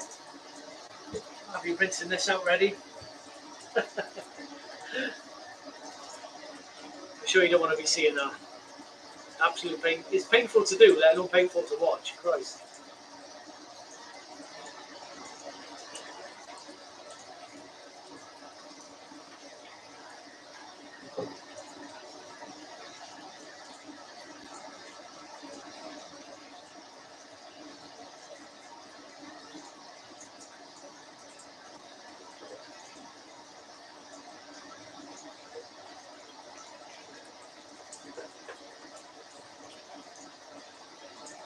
So we have 12.5 litres remaining of the sparge. And we should be at boil volume. And we're at 95 degrees boil temperature already. And I've set it at 99. So hopefully not too far to go. But it always seems to be that degree or two right at the end, which takes the longest.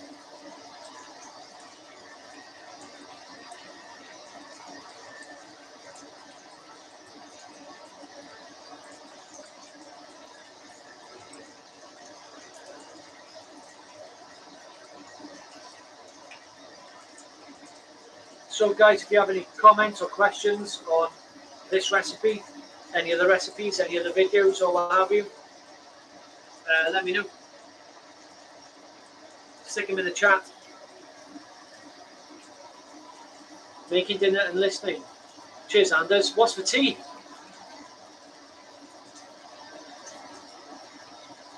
Don't say herring. It's not going to be herring in a tin, is it? Come on.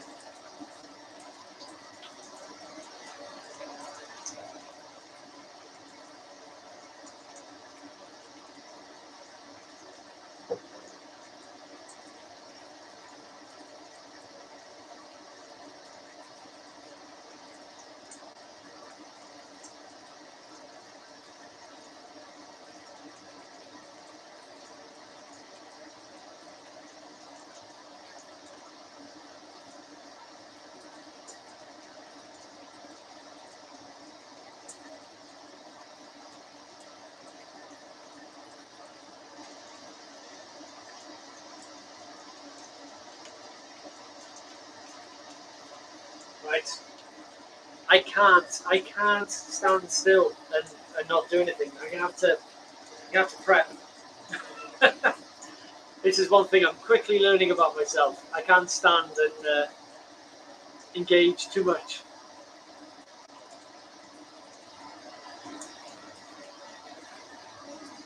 JG, been away for a while. Boil time for this one. Boil time is 60 minutes. I I like to do 60 minutes, 90 minutes for the Belgian styles mostly, and yeah, 60 minutes for this one.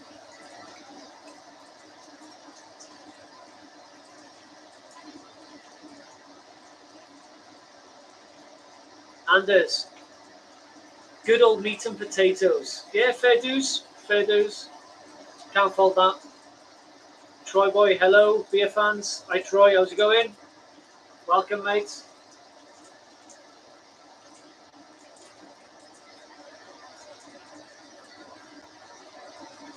So atomic hops. I use a different technique. Good, like to hear this. I start my mash with the litres, in my case gallons. I wanted a fermenter plus 20%. When it's the sparge time, I add only what was lost in the mash, so only 20%. Okay, so that's kind of, yeah, that's kind of minimal rinse rather than no rinse, isn't it? That's interesting.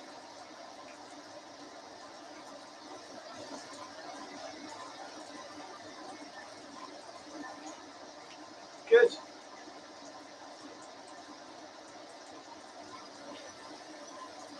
Good, Anders. Right, I'm going to chuck some Starsan into the fermenter. I know it's too early, but I suppose it's just the rhythm you're used to when you're making beer. You're always thinking of the next step all the time.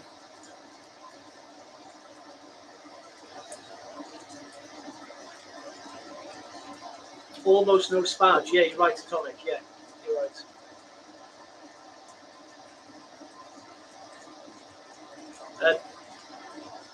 Beer 71, have you used verdant yeast? I haven't used verdant yeast yet, no.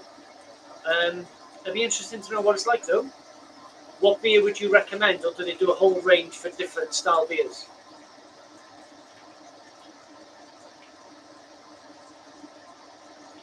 Troy boy, Henderson's Relish on the meat and potatoes for me, Sheffield lad. Mate, Henderson's Relish is the bomb. We've always got a bottle in the house, and it's not a bottle that's been kicking around in the back of the cupboard for the last 5 years. It's replaced very often, let me tell you that. It's banging. Atomic hops, yeah, in relation to the sparge, use them just to remove the remaining sugars. Yeah, it's a good point. Maybe that's worth trying one day. That I would be taking a lot of measurements with.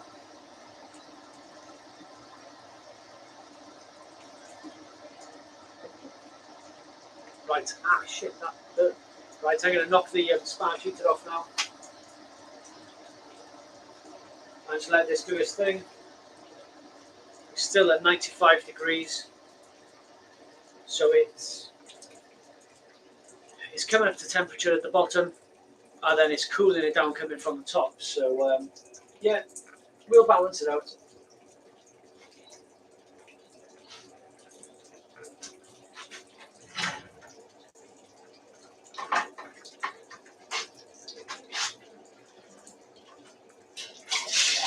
Oh, fail!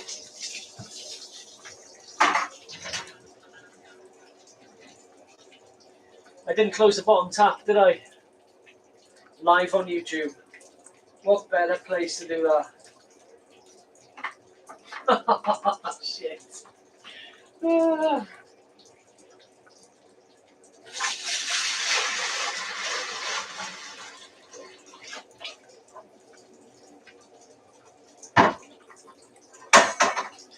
Only on this channel that could happen. I swear, only on here. What an absolute mess.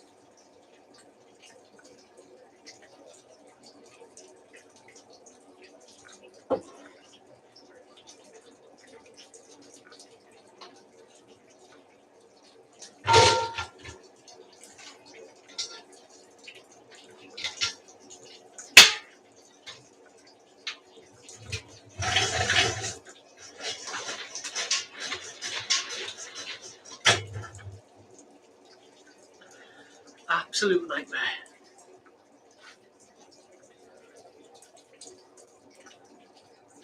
Anders, don't worry, mate. Yes, we'll be back with the videos, mate. No problem at all. Maybe more lives as well. Thanks for your time. Yechida. Have a good evening. Enjoy your meat and tatties.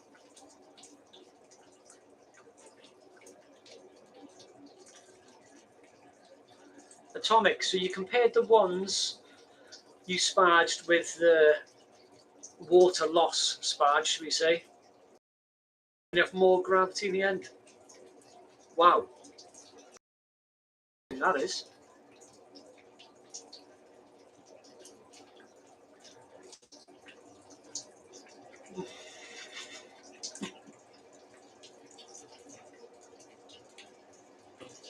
JG, done any rhubarb saison lately?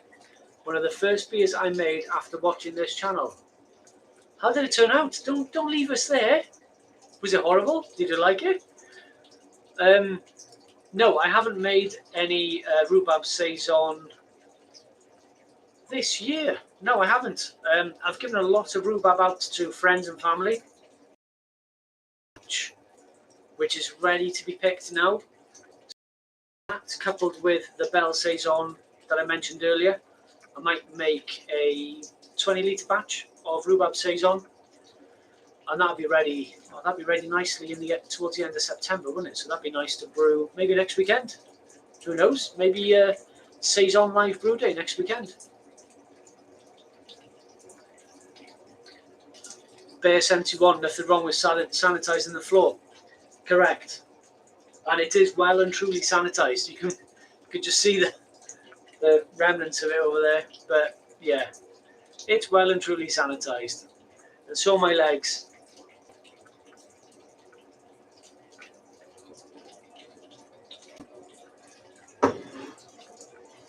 Got 7 litres remaining on the Sparge. Still at 95 degrees. I'm going to bump this up to 100 just to get the machine working at max.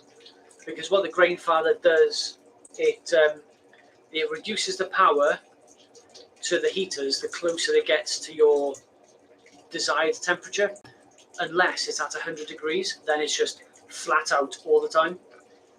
Well, it's modulated obviously, but yeah, it stabilizes itself. So once you get to about 95, you're best off upping it to 100, or I do anyway, or then just keeping it there and keeping a close eye on it. JG, so on your saison, you loved it, but surely room for improvement on your behalf. Okay, cool. Well, if you need any further information from my recipe, yeah, just comment or message or Instagram or whatever you want. I'll happy to help you out, mate. No problem at all.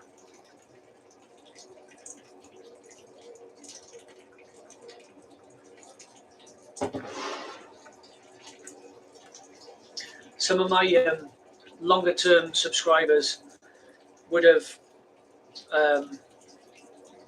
may have remembered the first saison, rhubarb saison that I made. I contacted Andrew Cooper, who is renowned for his very funky beers, should we say, over in the States. And he helped me design this recipe for the rhubarb saison. And as thanks to that, I sent him a couple of bottles, all the way from Wales, UK, to America.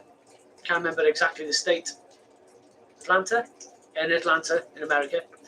And yeah, he quite enjoyed them, or said he enjoyed them anyway.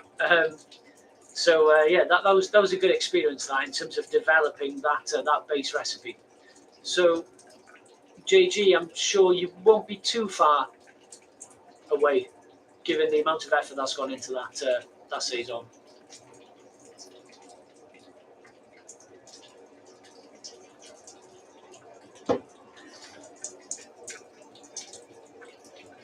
I was thinking with that mishap with sanitising the floor, and thinking it had to happen on a live. In all honesty, if that would have happened in one of my videos, I'd have left it in anyway, wouldn't I? I would have definitely left that in. It's not all pros here.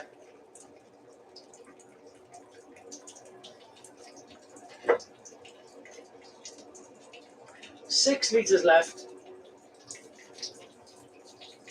and 95 degrees boil temp. Cattle temp, rather.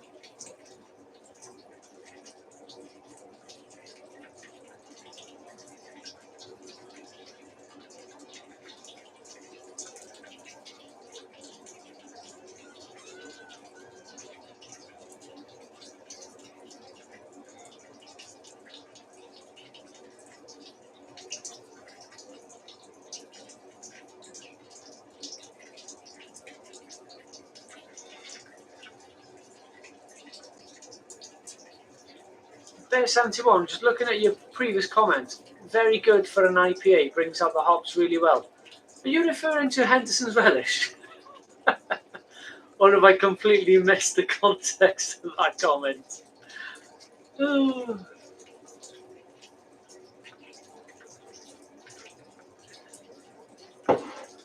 Don't try and convince me to put it in this beer.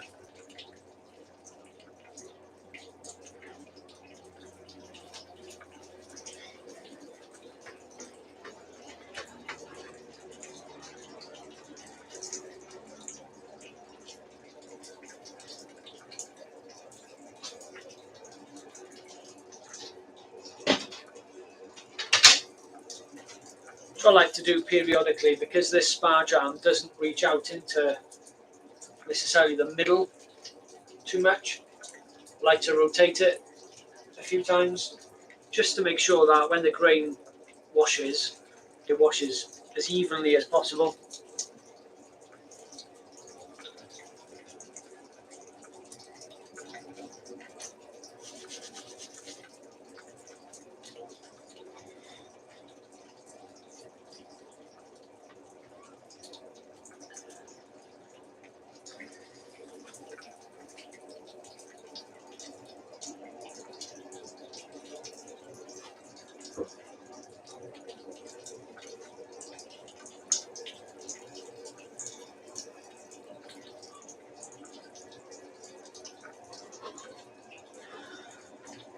So in terms of brewing upgrades, what I've been looking at recently is it was mentioned in one of the comments from one of the guys up here,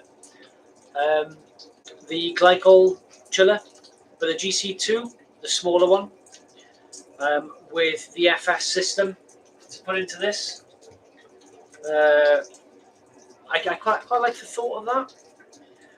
It's something that will fit in my area here without any too much reconfiguring, which again is something that I've been toying with. My brewing chamber down the bottom here, which is probably one of my most popular videos ever, is how to build a fermentation chamber, and that would have to be replaced, and I would be brewing effectively where my bench is, with a soak-in floor, which will be bloody handy today after that mishap, but it'd be good to have that sort of setup here. So yeah, I'm currently toying a lot with how and when to change about this brewing area. It's only a single skin old coal house, so it's not very well insulated. If I insulate it, I'm going to have even less room as well. So it's a very tricky area to get the most out of.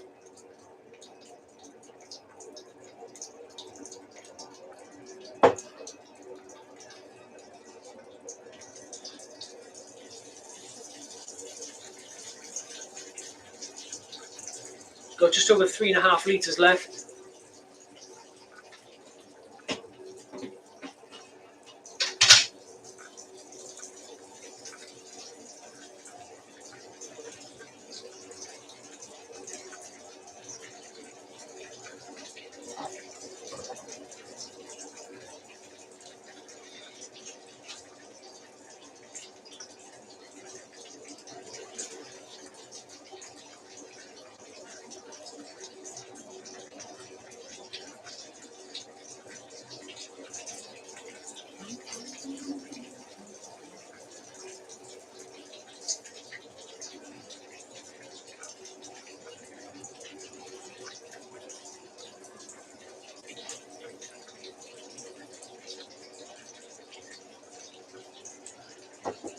JG, multitasking, taking the dogs for a walk and still watching. Good, good. What dogs you got? Taking ours for a walk today. Our Barley, which isn't so small anymore. He's 32 kilos, but he's not a fat Labrador. He's a lean machine.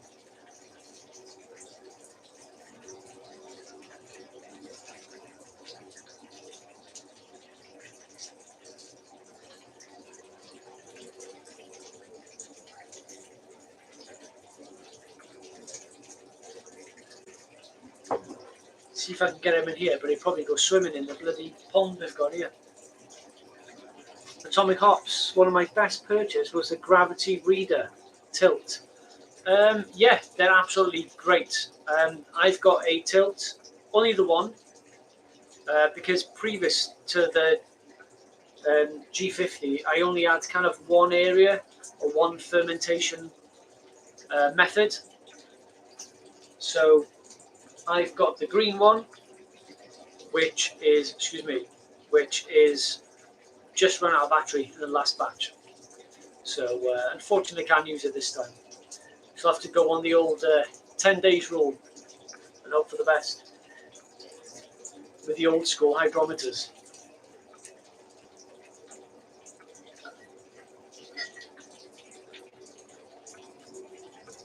Look at all these. I used to have a hydrometer like this, and it was working fine. And then every single beer that I was making, it was out. It wasn't finishing at 1010 or even 1.0. It was finishing at 1020, 1020, 1020, 1025, etc., etc. And it was doing my nutting. I thought, what am I doing wrong? And it must have happened over about 3 or 4 brews. And then I give it a shake, and the bloody paper on the inside had come loose. So this thing was just randomly give me any bloody reading I wanted. That got launched over the fence, actually.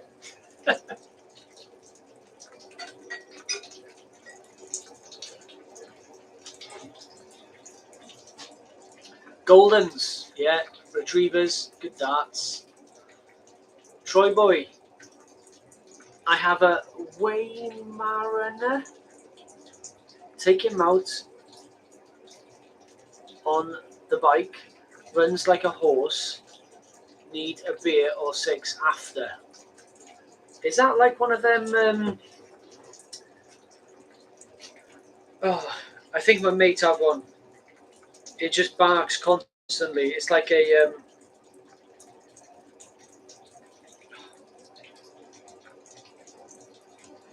I can't search at the minute.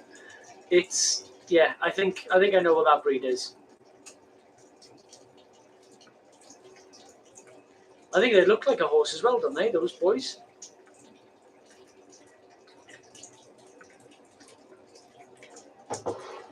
I can't run with my lab unless he's off the lead, and then it's if he's on the lead or attached to me, he's like half my body weight. I'd be in the bloody hedges with him. Absolute nightmare he is. As soon as he gets a smell of anything, he's off. See you later.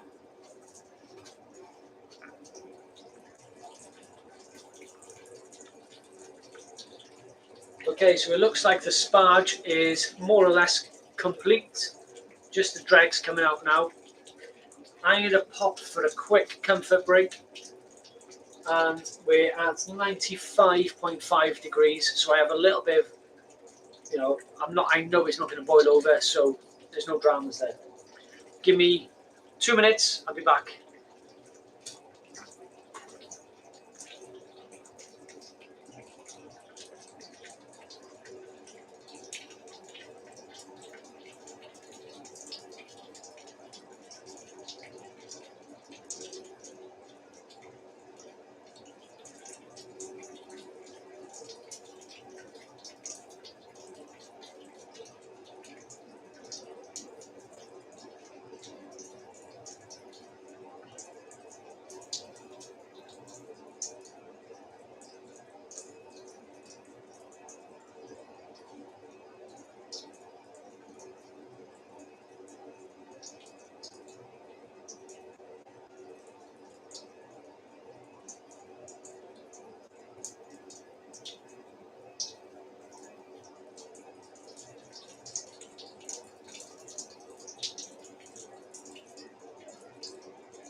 Found dog on the way through. Bye, this way. Come here. Come here. Come into the shop. Come here. Sit. Good boy. Come on, you little ball. Yeah, there was him. Off he goes. Labradors, they become so ball pissed. It's unbelievable. They're so obsessed with it. Thanks for bearing with. Appreciate that. So the sparge is now completed. Turn the tap off and move this out of the way. And unplug it.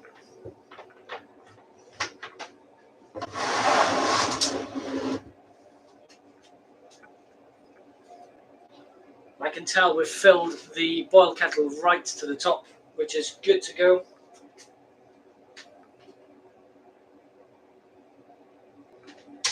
Just give it a couple of minutes to drain out the last bits, and that'll be all good.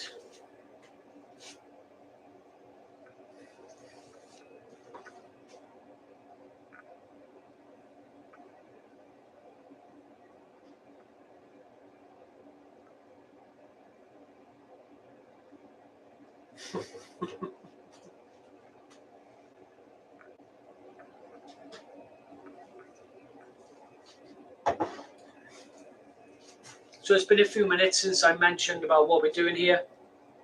Like I said earlier, I don't know who's come and gone in between. I haven't got that sort of view on the screen. So making my OPA, I'll quickly rattle through the recipe as I'm just waiting for this to finish the sparge. And some of you keen-eyed viewers can make sure that I'm not making any mistakes. So we have 6.8 kilos total malt, which is made up of 6 kilos of extra pale Pilsner malt, 600 grams of Bohemian wheat malt, and 200 grams of Cara Gold. And that's followed with 28 grams of Ekuanot, 40 grams of Amarillo at 10 minutes, and 25 grams of Simcoe at 10 minutes. And then 5 minutes before flame out, we have the mammoth 150 grams of Cara bitter orange peel. And the yeast we're using is some US-05, which I gladly found in my fridge. Which I thought was there, but when somebody asked in the chat, you instantly doubt yourself. But yeah, we're all good with that. We're good to go. I think this is very full. I can see it just down here. So I'll take this off, place it outside, and give it a stir because we're at 97.5 degrees.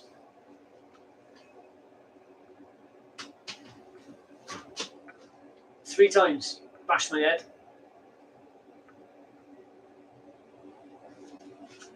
Off we go.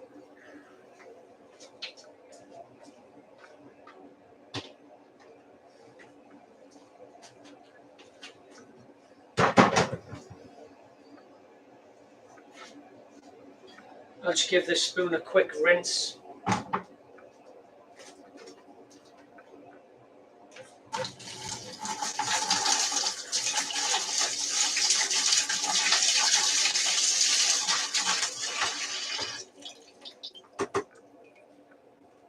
I like these live brew days. It really is warts and all. It really is. Which I pride my videos upon. Anyway, day to day, I make sure that it is the highs and lows of brewing, the mistakes, the floods, the whole show.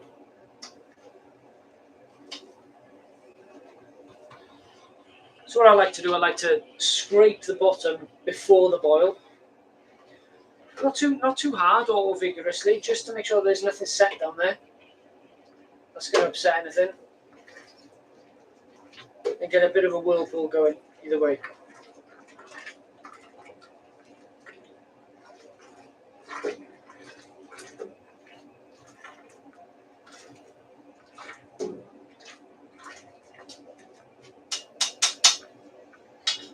there we have it. We're now at 98.5 degrees. It's jumped up just by an extra couple of degree and a half, just from giving it a good stir and mixing everything up.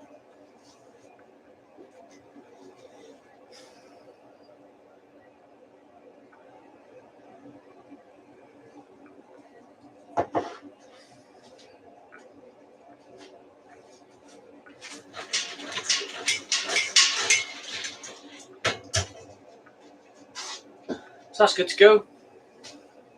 In terms of temperature control for my fermenter, this time of year in Wales, you'd be surprised. It's not too bad, ambient temperature, and the yeast kind of looks after itself, especially when you're doing a say a 40-litre batch. The bigger the batch, the more stable it becomes in terms of the heat generated from the yeast, the energy from the yeast. So a very good friend of mine who owns the Vale of Glamorgan Brewery down the road, he doesn't heat his fermenters, or doesn't need to heat his fermenters. It's all controlled, the cooling side. So the yeast is so active and is so healthy and bonkers that what they need to control is the yeast from just going too extreme.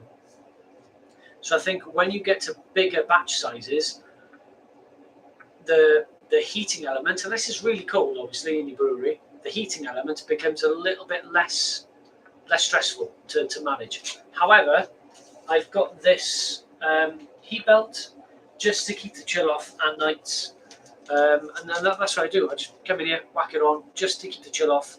In the day then, knock it back off. I could wire it up to an STC, but it's just not something I've got around to yet.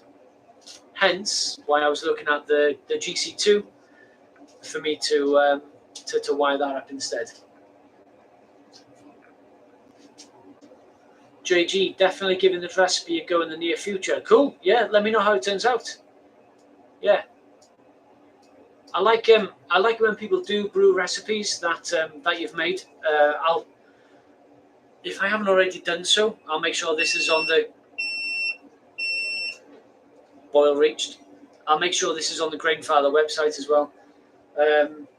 Website, you know, the recipe site, just to make sure that it's easy to share and download with other people. But I think there's some gates I need to go through with that in terms of posting a photo of the beer and etc. etc. So yeah, I'll share the recipe as freely and as accessible as I possibly can.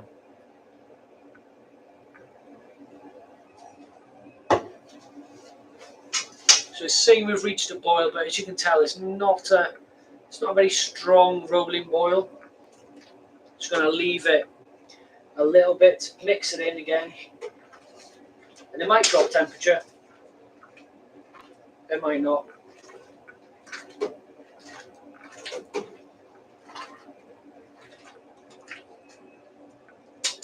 And without giving this the kiss of death, what I have found with the G40 is that boilovers, you can see how full that is. I mean, I've had it fuller, but you can see that it's not. Sorry. What I've noticed with the G40 is that boilovers are much easier to control than a narrower opening. So if you think of a narrow opening, you get the foam and it just stacks up on top of each other.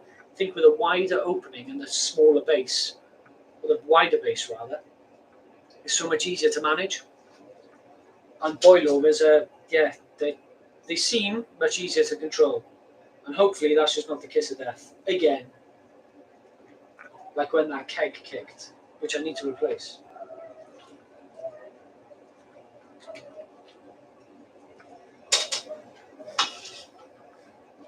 Once I get that, the first hop addition in, I'll replace the keg. My beer's gone.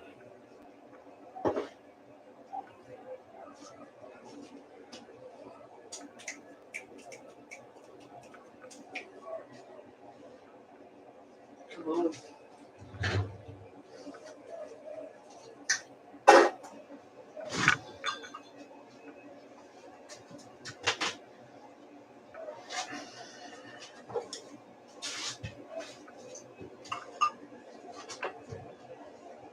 There it is. The second keg.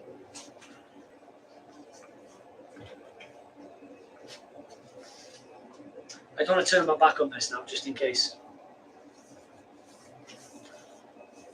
Beer 71, enjoy the brew, must go. Nostar Beer 71, Beer 71, sorry. Thank you very much for tuning in. Yechida Nostar.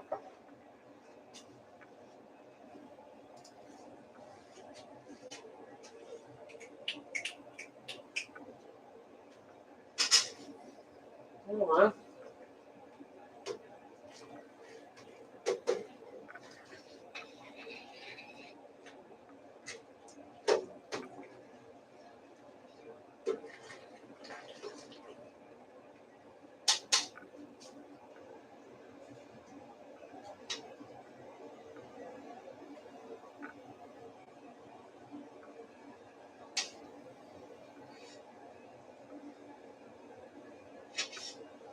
There's a bit of grain there. Get that out. See you.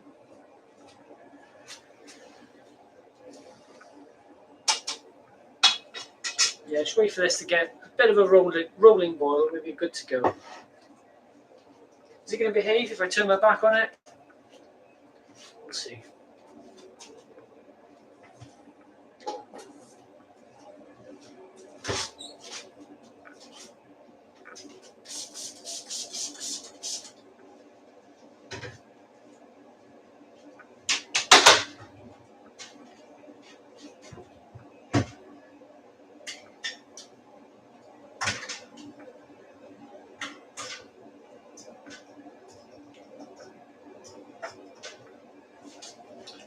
One keg done.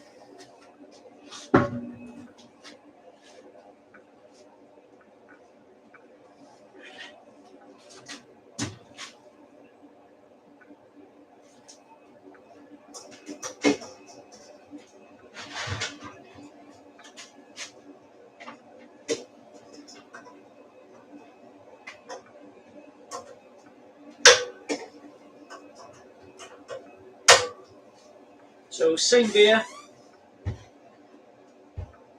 same gas setting, same tap. I'm not going to clean it out. I don't care if you think I'm a peasant or not, I'm not cleaning it out after two different of the same kegs.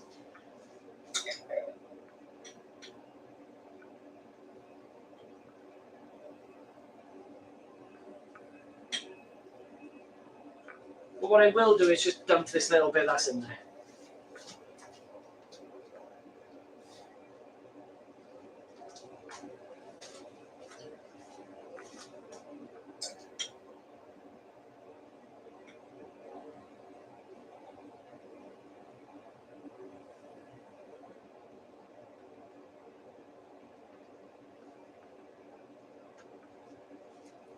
There we have it. Second keg of OPA is on tap. It's obviously a little bit more cloudy because of being disturbed and thrown around from one side of the brewery to the other. But yeah, yechida.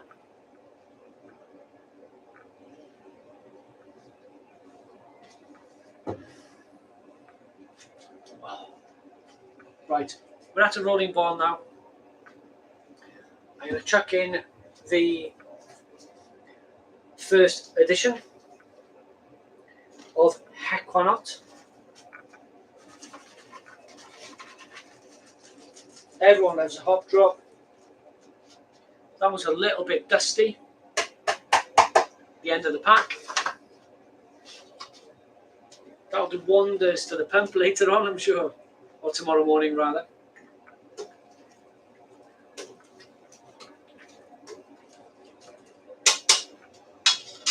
Set the timer for 1 hour.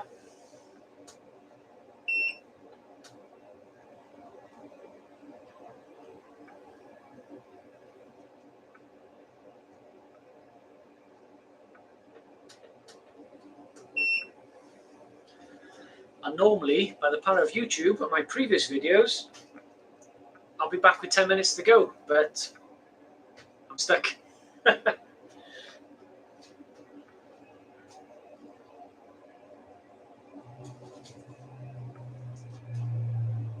Don, hi, just a quick question. How long takes you to brew 40 litres from start to finish? Fun fact, it's same as 20 litres or 400 litres generally. It's still 5 hours average. You know, depending on how much cleaning you do at the end.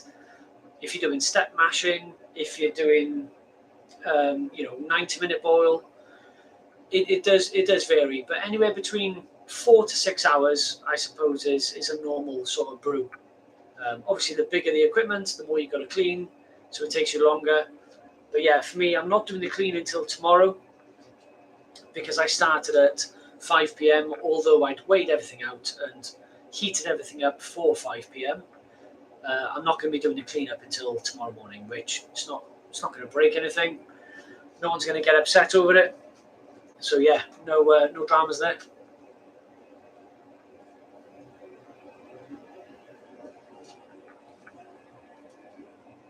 JG, no cleaning needed.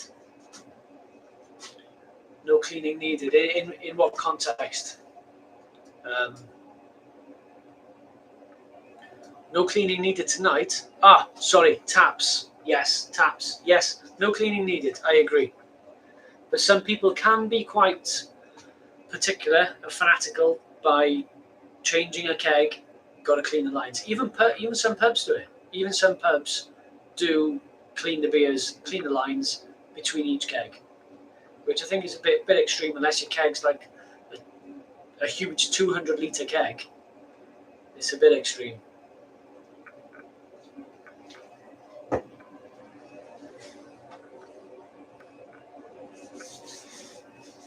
I want to clean this.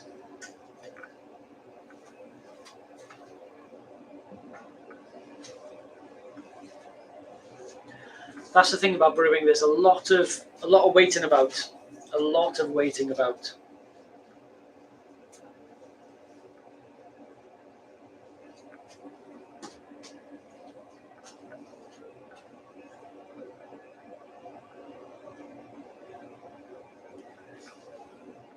So your algorithm seems to be treating me kindly since I've only been going for 2 hours and 15 minutes, which is good to see.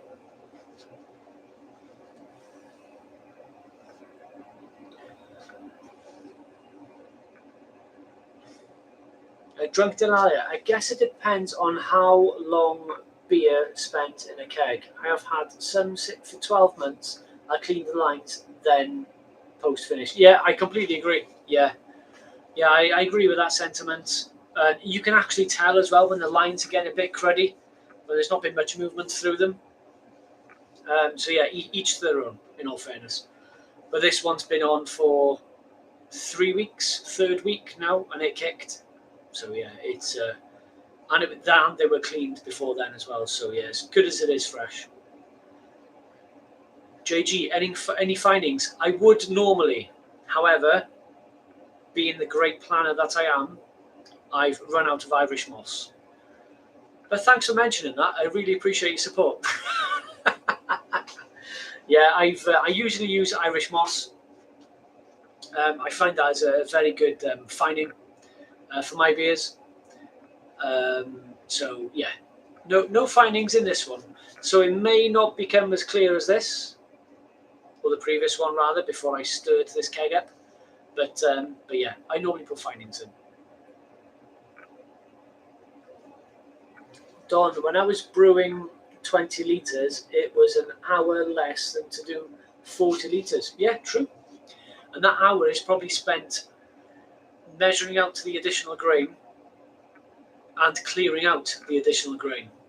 You know, hops don't take any additional time. But yeah, completely agree with you. It doesn't take any additional time. But these commercial brewers, like I mentioned about my friends down the road, they can do double brew days in a day if they want, and obviously they harvest the water they need then to top up the tanks, etc., and they just got it completely slick, and they in a purpose-built environment.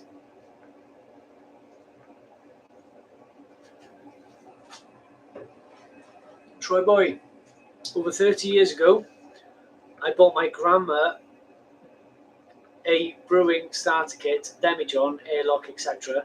Fast forward 6 months later, she had at least 40 plus on the go in her living room. Good on her. Fair dues. Doesn't that happen to us all though? All the time? Starting this hobby, it's a slippery, shiny slide all the way to the bottom of the pit. It really is.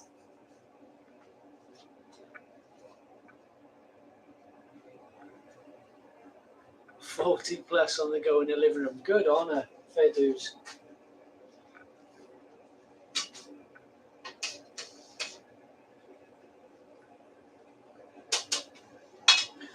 I remember when I was younger, my grandparents were hoteliers, and my parents worked in their hotels. And obviously, beer has obviously been part of my family for a number of years. And my parents used to do a lot of homemade wine from blackberries in the garden, etc., etc. Just kind of scrumping sort of wine. And I'll never forget when they were transferring from one. I'm sure it was 25 litres, one 25-litre bucket to another into secondary. Obviously, at the time I didn't know, I was young. And it was on a pouffet. Anyone had the pouffet? Or a thing you chuck your feet on? And it just went slowly, when their backs were turned, and just tipped all over the floor in the front room. Replaced the carpets, the whole lot. Absolute nightmare. But luckily, both of them were into it, so not one of them had to blame for it. Absolute nightmare. Can you imagine that? Eesh. 25 litres gone.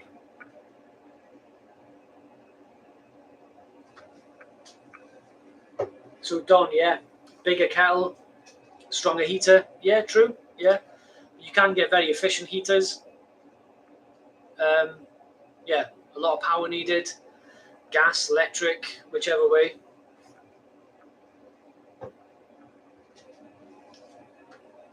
Troy boy, it sounded like an aquarium. I bet it did. I bet it did. Not much oxygen in there either, I'm assuming, so it'd be full of bloody CO2, wouldn't it?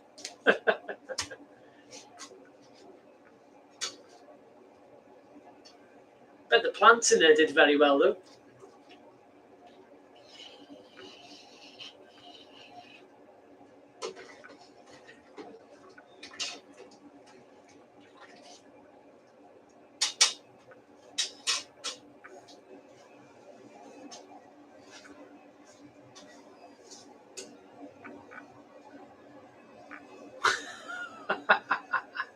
Troy boy, that's why your granddad was asleep then.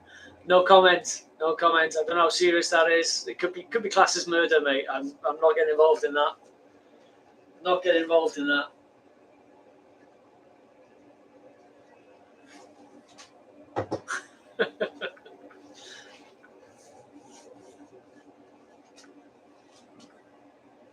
Big Banana. Hey Griffo, the Wi-Fi seems to be holding up. Good to see you, mate. How are you keeping?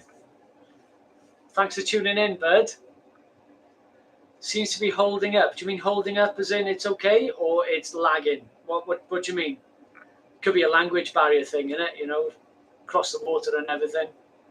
But thanks for tuning in, mate. Appreciate that. Yichda.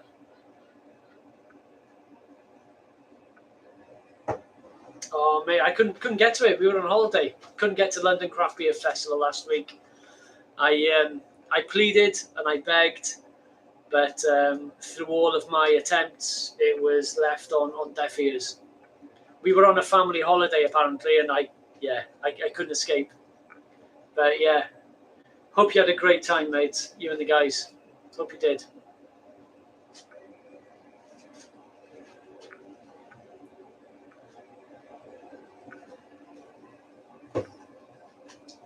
But more importantly, did Big Banana, did you fall into a fence this time? A Harris fence? Or was it not that sort of session? From what you remember, it was good. Okay, so you probably fell into another Harris fence then.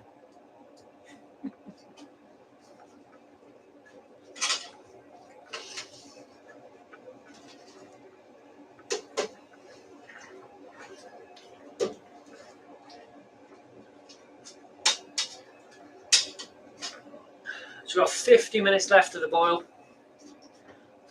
Nothing really to do with this for, 40 minutes.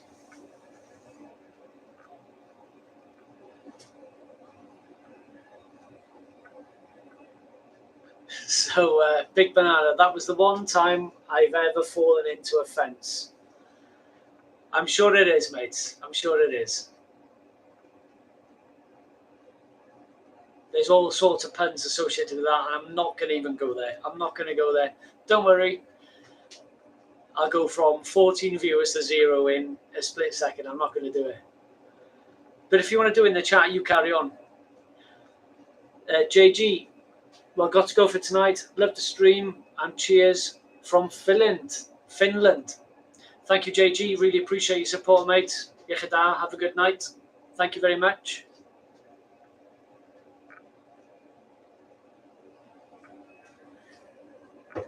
And he's got an orange on there as well on the comment. Fair dues. On brand, on brand.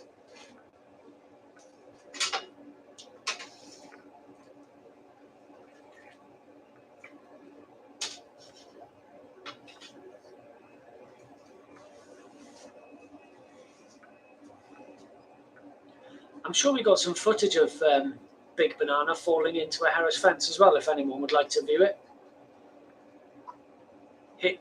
Hit him up, or me, and yeah, we'll see if we can share it.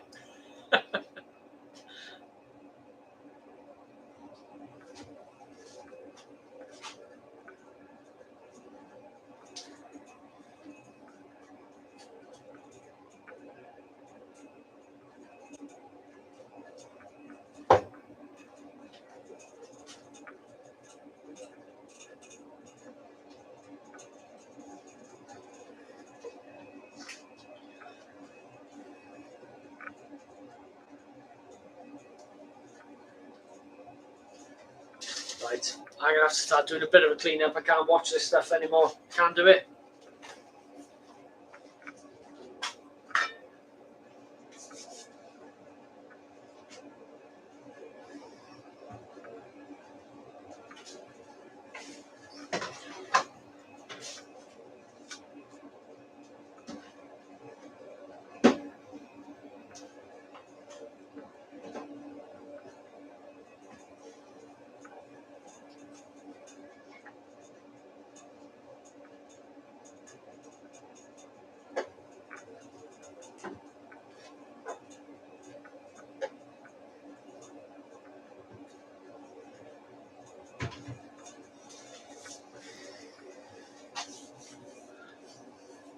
So is the steam causing an issue? Let me know if it's causing an issue with the camera, any more issues with the camera rather. I'll do my best with it as the best I can.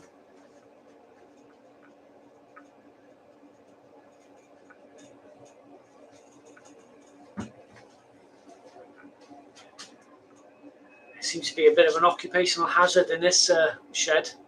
Everything condensates on the ceiling, on the tin ceiling, and the single skin walls, and it just becomes foggy in here.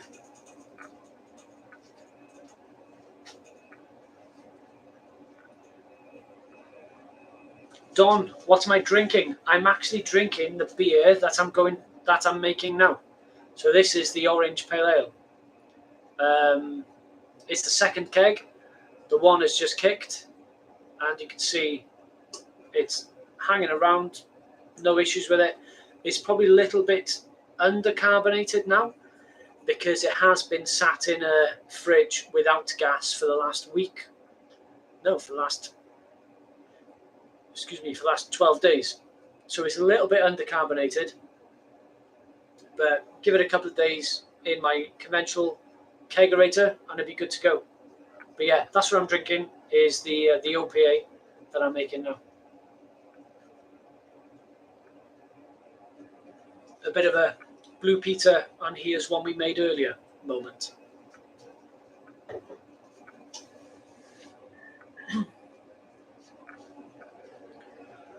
I don't think it's coming up on camera, but yeah, it's getting steamy in here. It's getting very steamy.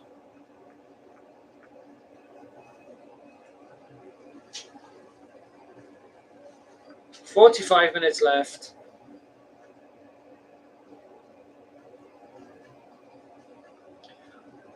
I'm going to go by you and your participation as to how long to continue this live stream for. I'm not going to, prolong it for longer than necessary, especially during the cleanup, etc.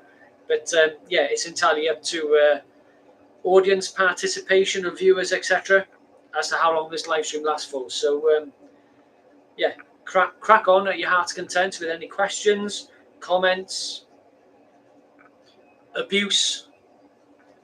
Let's have it.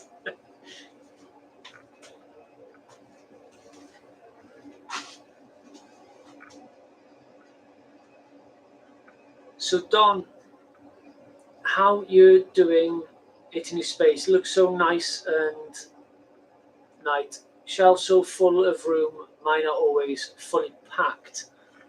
Shelves. So yeah, in terms of that area there, this is a tool chest, which I've got my motorbike type tools in there, and the one behind the door here is kind of 3 rows of normal tools, and the rest are brewing paraphernalia, should we say. In terms of workbench space, over this side, it's very clear. I quite like it as a bit of a workbench.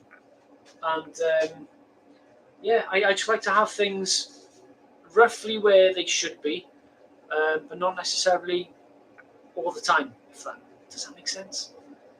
But yeah, I very, very much like to adapt as I go on in terms of my brewing area.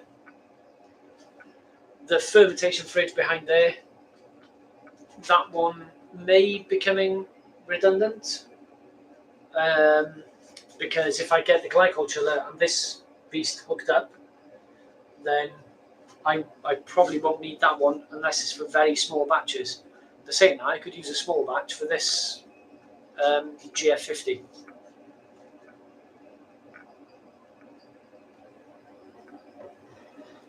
Troy, I once fell over a guy who was laid on the floor at an Oktoberfest back in 1991. We both apparently fell asleep for ages on the floor. Good times.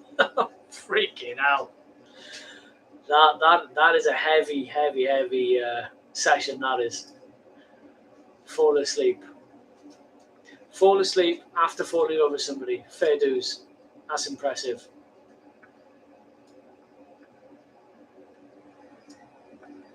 So Big Banana's still here. He's doing some work in the garage. Work? Really? As in brewing work? Or work? Surely not on a Saturday night, dude.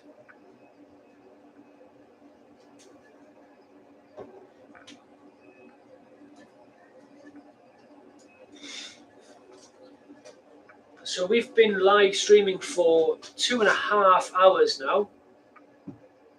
The algorithm's working well for us. 13 viewers, which is great. Thank you so much. Really appreciate that. If you haven't already done so, please hit the like button. I said earlier that when I posted this on Instagram, it was basically just completely, I felt like it was blacklisted from Instagram. The least engagements I've ever had on any post or any story or anything. So please hit the like button. Thank you very much for those of you who have just done it now as well.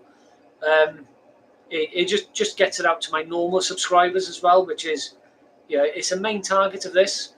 And if you're new to the channel and you can't comment, then I have set a limited time duration for new subscribers to be able to comment, because I don't want to, spam the chat section, etc., and be loyal to my current subscribers. So feel free to subscribe, and on the next live, you can join in the chat as well. So that'd be pretty cool. Thank you very much. Thanks everyone for the likes. Really appreciate that. Thank you. So we've got 30 minutes before we can do something with the brewing stuff. 30 minutes.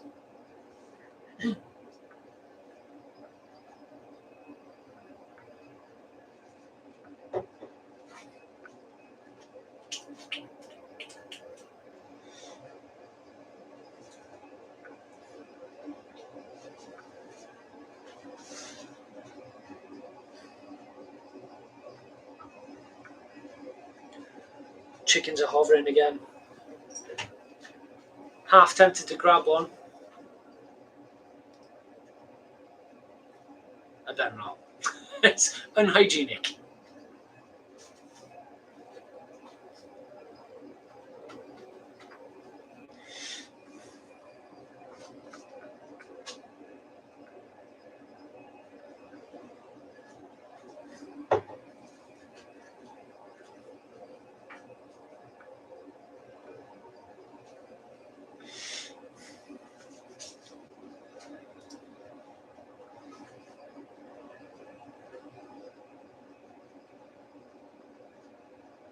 Tony Howard, mate, thank you very much for your comments. You've been watching on my tablet, which is not letting me comment, but good to see you're okay. Tony, yeah, I'm all good, mate. I'm all good. Thank you very much. I appreciate a lot of people now, me included.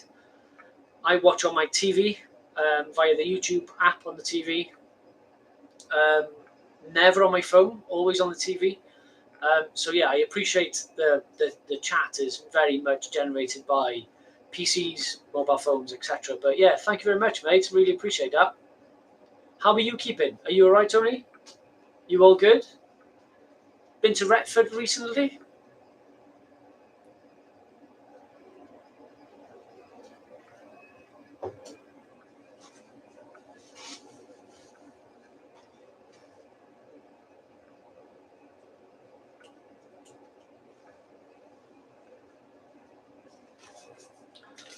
Let's have a debate. Who rehydrates their yeast? USO5 in particular. Who's a rehydrator or a sprinkler? Do you sprinkle or do you dunk? Just looking now what it says. So it actually says for this, sprinkle into wort. This could be a debate and a half. Tony, no, stuck at home looking after the wife. Oh, mate, hope she's okay, dude. Hope you're both okay, mate. Sorry to hear that, if not all is well.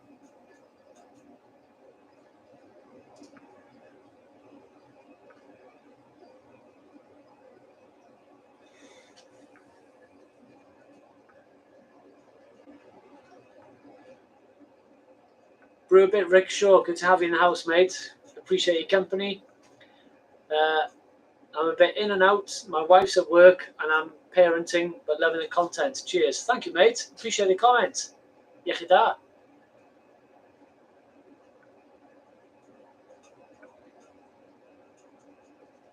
I had to read that a few times then because it's like wife at work. I'm pretending to parent.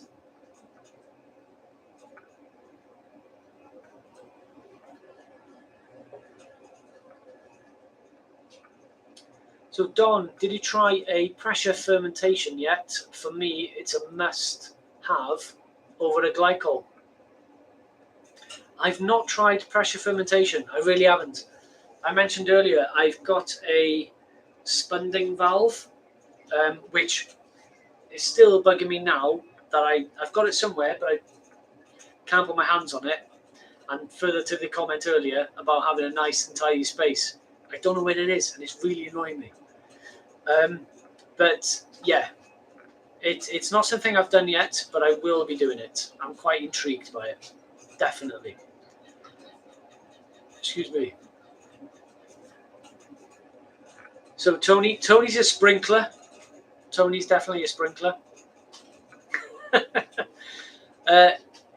Gary McCaffrey, what are you brewing? So I am brewing the orange pale ale, and I'll go through the recipe in the next 15-20 minutes or so. I do recap the recipe. I've been going for just over 2.5 hours, but yeah, it's an orange pale ale which consists of 150 grams of Caraco dried orange peel. So hope that helps.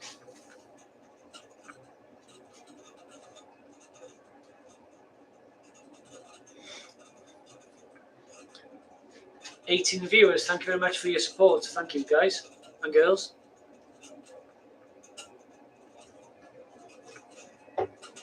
because I know there's one phone in my house, which is my girls watching the live stream. Crazy. Helps me watch my language anyway, if that anything helps, any little helps. So Rick, I'm generally a sprinkler unless I'm using some saved yeast from other brews. Yeah, it's a very good point. Yeah, you can save yeast, you can clean yeast. Yeah, good point. I haven't done that in a very long time. I had a yeast in the fridge here for a very long time, and yeah, I didn't want to waste a brew by chucking that in there. No chance. Absolutely no chance. Big Banana. Hi Tony. I also sprinkle, but the last brew I videoed, I dropped yeast pack and all into the FE. Well, mate, it's nearly as bad as sanitizing the scissors before cutting the top of the yeast, isn't it? It's nearly as bad as that. But yeah, if you want to get the most out of your yeast, chuck the packet in there as well. You get some wild yeast and some of them, mate.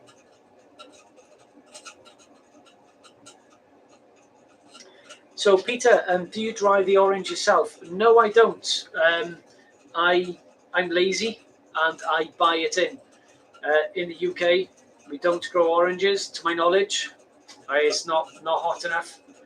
So anything that we buy would be imported, probably coated in wax or chemicals. So yeah, I buy in the Caraco dried orange peel. And I buy it from the malt miller. Atomic hops. Let me propose one thing.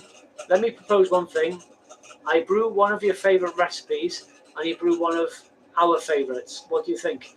100%. Yes, mate. I'm into that. Yeah, I'll do that. You have my commitments right here, right now. I will do that. Depends on the size of the batch. If it's 40 litres, I'll do it. Unless you want me to go and source some other kit. But yeah, I'll do it. I'll send you a message on Instagram. Cool, yeah. I'll read it after. Thank you very much. That sounds exciting. I'll probably do a video on that as well, if you're happy with that, because that would be pretty good collaboration. So yeah, that's exciting. Thank you very much. That's a good proposal.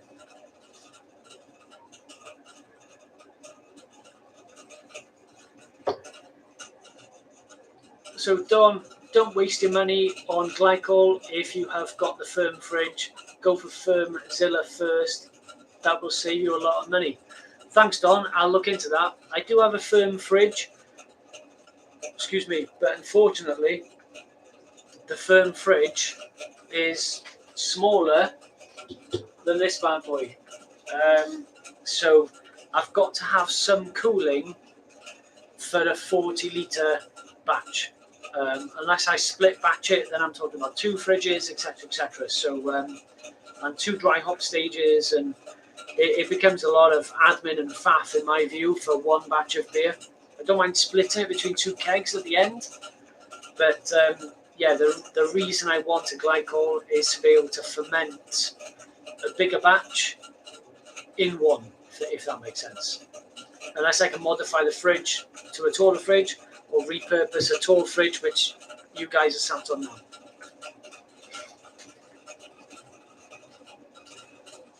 Rick, it's the interaction between. So Rick's had Big Bananas double. Sounds dodgy as hell, but he's had that the other day and he enjoyed it. Good darts. Don, from me, pressure fermentation is a game changer. I'll definitely give it a try, Don. Thank you very much. Don, malt miller is quite expensive, in my opinion. What do you all think? In my personal view, I don't think they're any more expensive than other suppliers. However, the service from them, I think, is worth any extra money that you may or may not pay, in my view.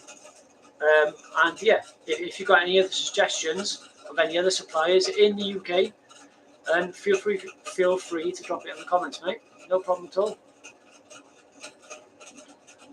can see the steam now is overwhelming the shed.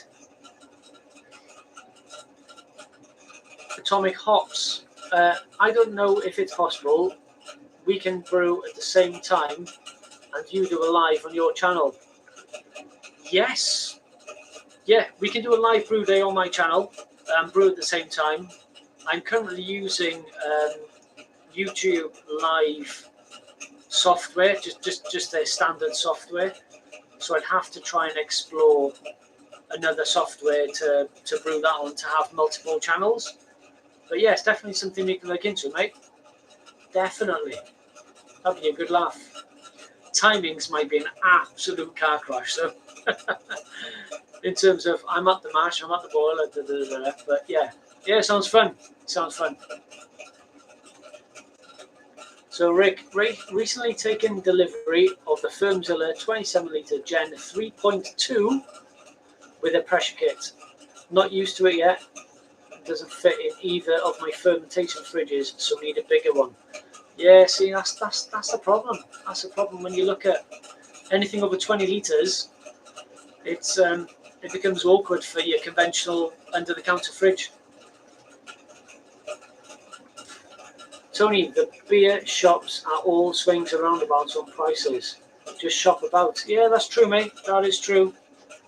If I'm looking to buy or to invest a significant amount, such as when I bought this last time, I shopped around and they were basically the same price everywhere.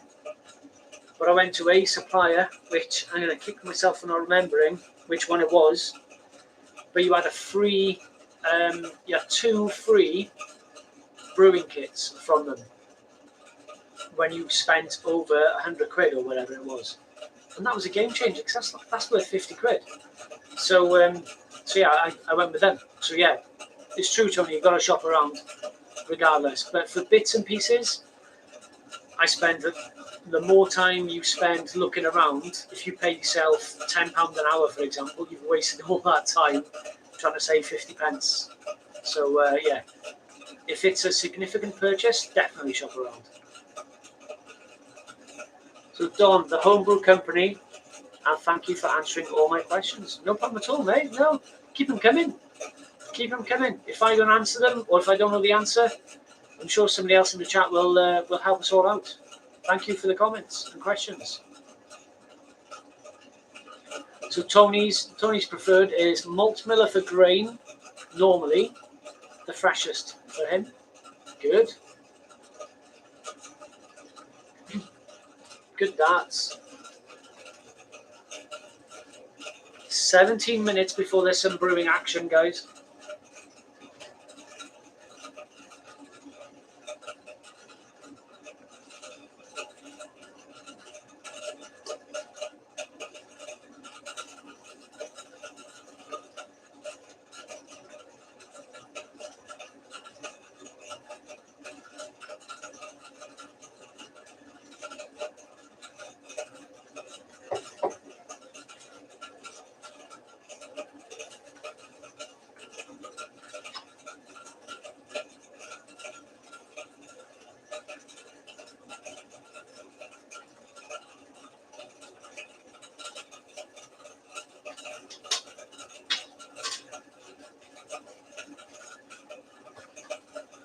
As soon as we're done with the boil, I think we'll probably call it a day then, because it's just literally chilling it down and chucking it into the SF behind me.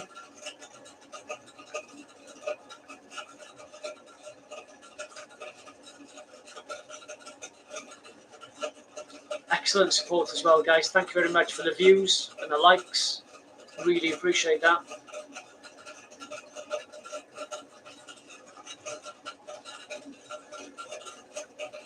This feels much easier on a brew day than the conventional vlogging, etc.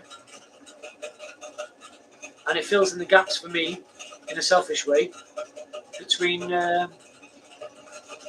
doing other works. So Rick, the Winchester Hop Shop have some decent deals normally on 25 kg bags of grain. Don't normally hear anyone talking about them. The Winchester Hop Shop. Okay, cool. That's good to know. And now 20 people should know about it as well. Thanks, Rick. I'm a little bit spoiled when it comes to grain because I get them from the brewery down the road. But in terms of base malt grain, I won't buy the specialist stuff off him, but I'd definitely buy my my base malts. Worcester Hop Shop, right? Okay.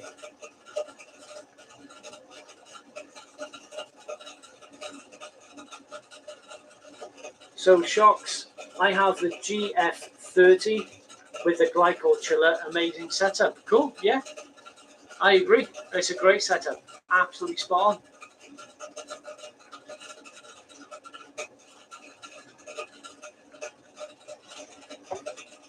Is it just the one GF30 you have? You're going to expand? You're going to have more? Because they tend to breed, don't they? But a little bit like motorbikes fermenters, aren't they? They just like to be kept in pairs and then threes, and then you can't have odd ones, so you can have good to four. That's how it works in my garage, anyway.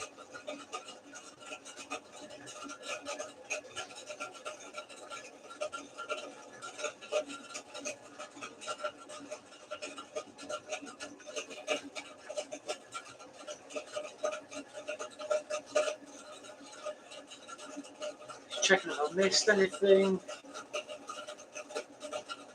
So what I'll do is only the third time, I think, I've gone through the recipe. So there's been a few people join and leave and join and what have you. So I'll quickly run through the recipe that I'm brewing right now. So this is my Pith Take, P-I-T-H, Take Orange Pale Ale, which has 6.8 kilos of malt, of which is 6 kilos of extra pale Pilsner, 600 grams of Bohemian wheat malt, and 200 grams of Cara Gold, followed by 28 grams of Ekuanot hops, 40 grams of Amarillo, and 25 grams of Simcoe. So the last two are 10 minutes before the end of the boil.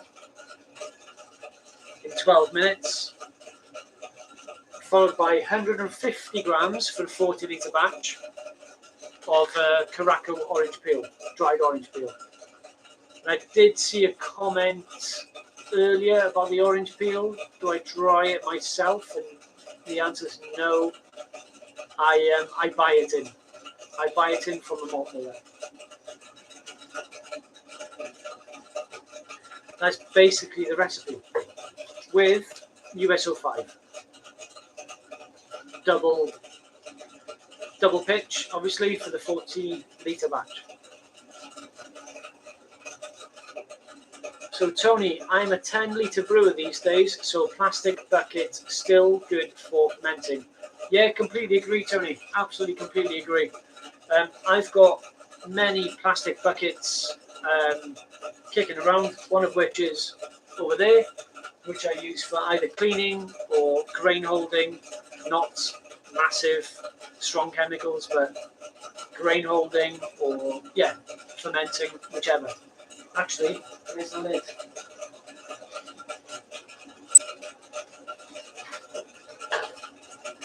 There's the lid for it, with the bung intact.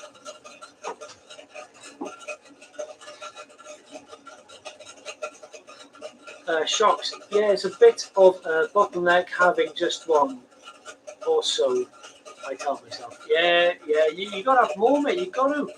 They've got to be kept in pairs. They've got to be kept in pairs to keep each other company. Like rabbits, then they breed.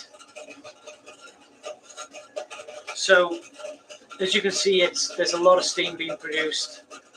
My extractor fan is struggling keeping up with the moisture, and it's catching the water as it condensates. So apologies for the background noise. And again, it's a little bit of a occupational hazard with doing a live brew day. So So I'm sorry you're stuck with it, wort and all.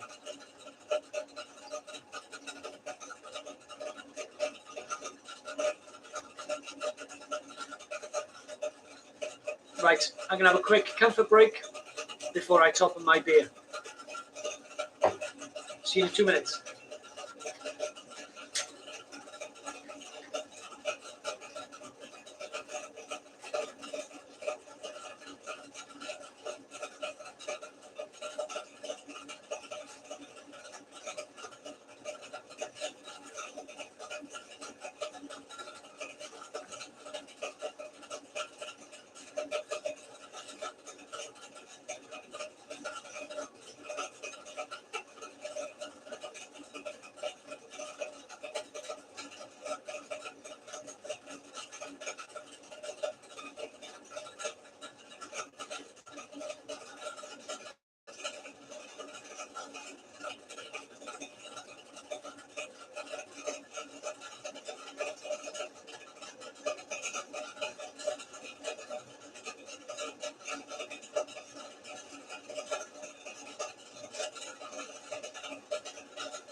Whew. 18 of you still kicking around. Thank you very much for your patience, guys. Appreciate it. Even my glasses now. This is a dilemma I've got. So I need to wear glasses to read the comments, and I can't see the comments if I'm wearing my glasses on because of the steam. Oh dear. Right. Jenna's asked for cider. She's into her Thatchers at the minute.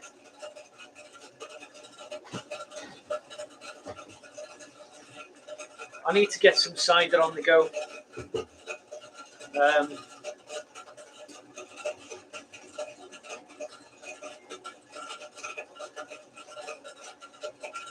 Need to get some turbo cider.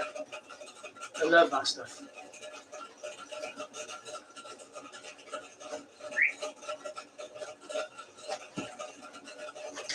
Just told her it's on the bench waiting for her.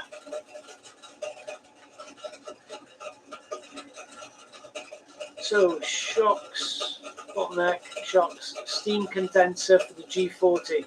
Yeah, do you know what? Same as what Harry Brew's got, that sort of condenser. I've had all sorts of woes trying to control the steam that happens in my brewery. I don't know what it is, whether it's the humidity where I live or the constant rain where I live. It's steam. It's just it's a pain, massive pain. Nothing seems to cope. What I am toying with as an idea is if I were to reconfigure this side of the brewery, I'll move the G40 underneath this wall in front of me, which has a window, and I'll install car fans, you know, the radiator fans. They move a lot of air very quick with very low volts and high ampage. So I might use them to just push the air out of the shed completely. So I'll suck it in through the door and straight out. So yeah, I'm toying with that idea. Because this thing, as good as it is in doing its job as best it can, it's still not ideal. Still not ideal. Right, beer. OPA.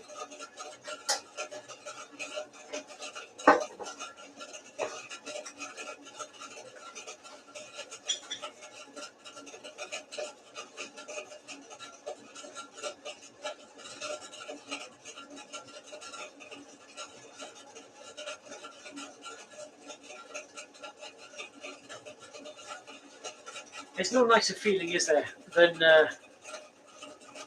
having a nice cold beer from your keg, and a new keg as well, so you know there's no chance of it kicking that night. It's always good. Troy, got to go, peeps. Catch you all another day. Cheers. Troy, thank you very much for your support and your comments. Thank you very much, bud. Yachida and Nosta.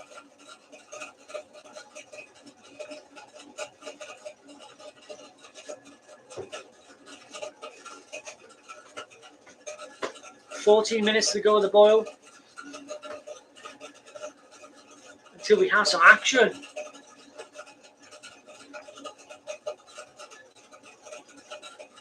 Cheers, Tony. Appreciate that, mate. It's not a bad looking beer, is it?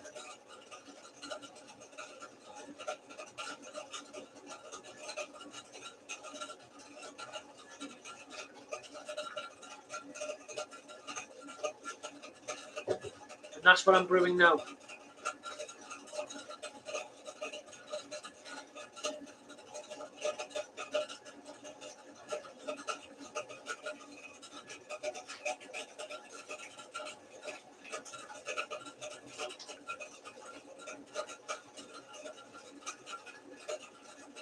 I don't know what I'm going to do. I need one of them industrial fans. The massive metal fans. That'll sort it out, won't it? Might blow my hair everywhere then, no? That's a problem.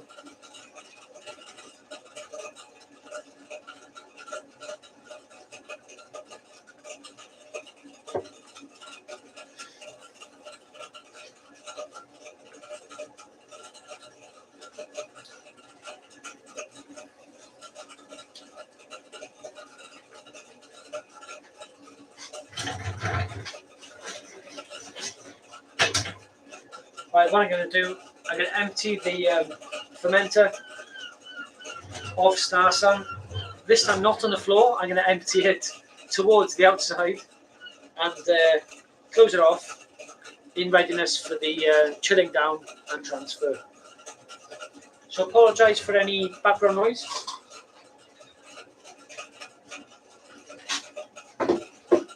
Just move the most comfiest chair in the entire world.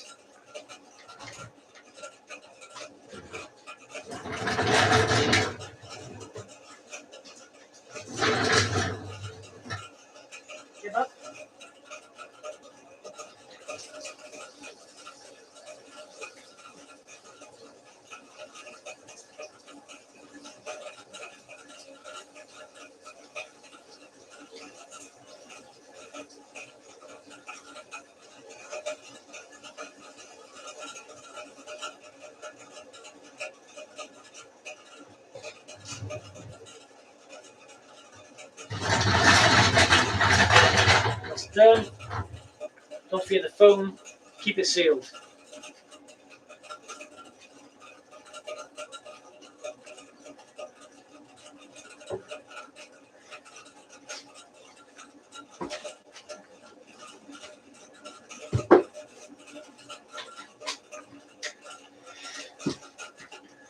It's one of the best things I've had for monitoring beer when you're chilling and transferring is definitely this inline temperature sensor.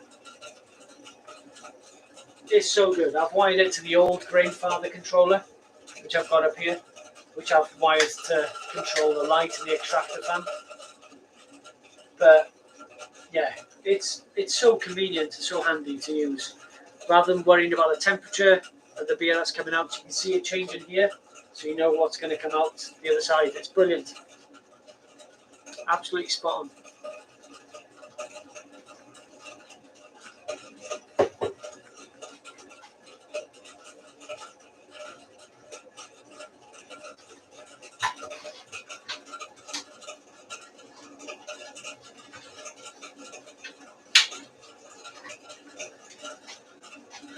I'm pretty impressed with myself. I've hit myself, what, 3 times on here? Normally it's, 8, 10 times in a brew day. No scars yet, but they come in.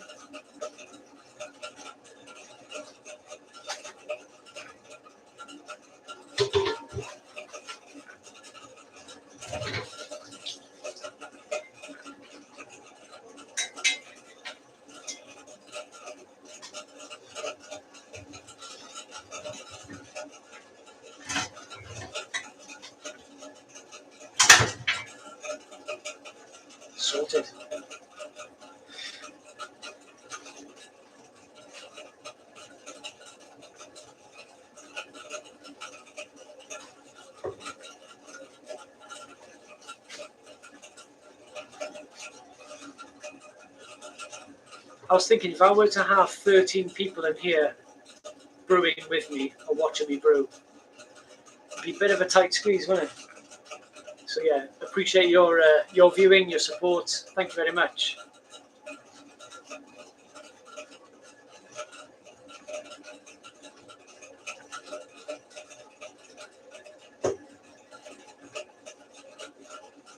So 10 minutes left to go. We have double hop drop of Simcoe and Amarillo.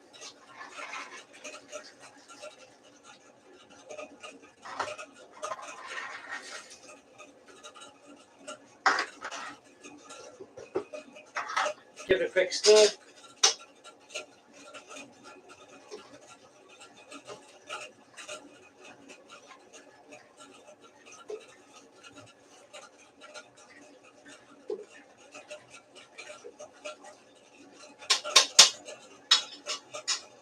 That's it for the hop drop for another 4 or 5 minutes for the mammoth drop of the Cara orange peel. Man, it's getting steamy in here. What does it look like on the camera? Does it look like I need fog lights? Can you see me? I know the autofocus is struggling already anyway, but welcome any feedback or comments or suggestions.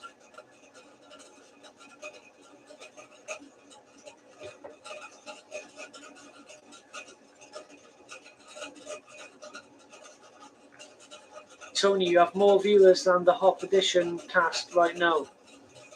Okay, that's good. Yeah, I'll take that. Yeah, I've heard about the Hop Edition podcast. I haven't watched it yet, or the stream. But yeah, appreciate that. Thank you, Tony.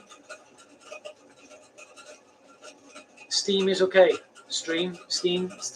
Yeah, I get it. No problem. Thank you.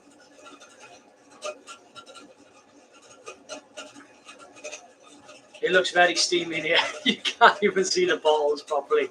I'm looking at the screen here. And if it's the same for you, yeah. Oh, I love it. Absolute chaos.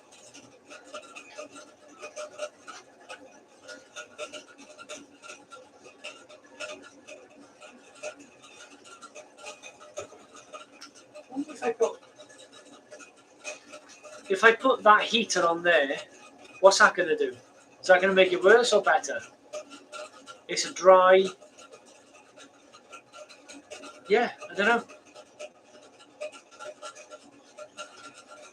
Nothing's going to catch fire, I know that.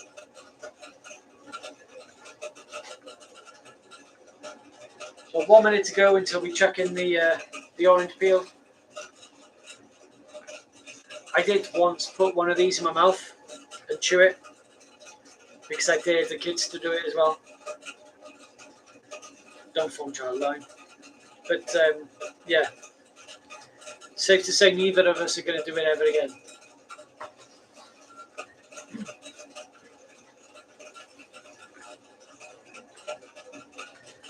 Okay, got 5 minutes to go. Chuck in the orange peel. That's okay.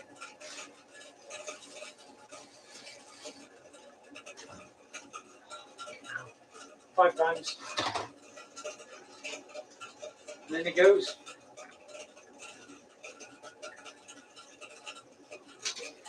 It's amazing how much this orange peel tends to swell up and how dried it really is.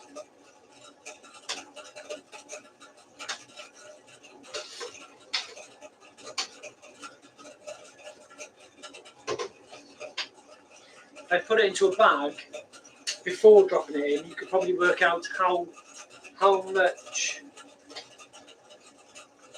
or what the weight is in terms of fresh orange peel, I suppose. It'd be quite significant, I would have thought, for this 150 grams.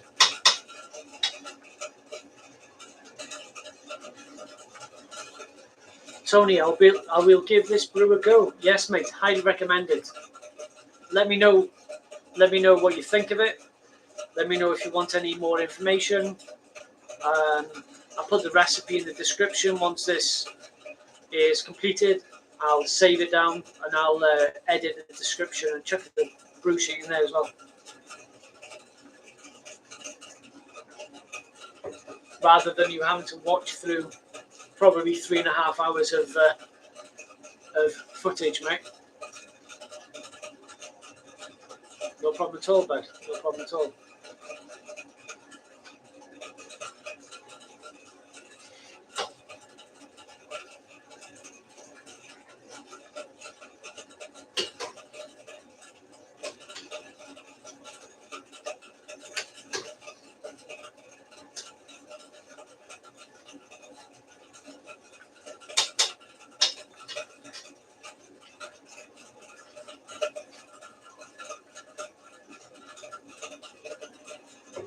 I appreciate a lot of people might be watching on tablets or TVs, etc., and can't comment. But for those of you who can, if you've got anything to share, any questions, etc., chuck them in the chat, and I can help you out or answer them. And if I don't know the answer, I can come back to you personally. It's not a problem.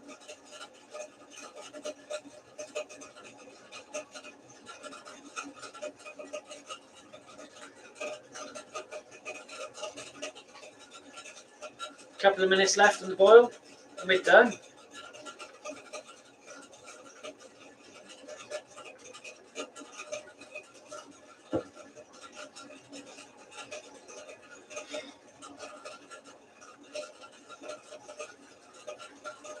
But if you can, again, if you've got your devices next to you, just to promote this video to help the algorithm police, chuck a like down if it's possible. And like I said, I appreciate it if it's not. I normally watch on my TV, in all fairness, and the interaction on that is, yeah, it's got to get better, isn't it? It's got to get better in terms of interaction on TV. Thank you. Appreciate the likes.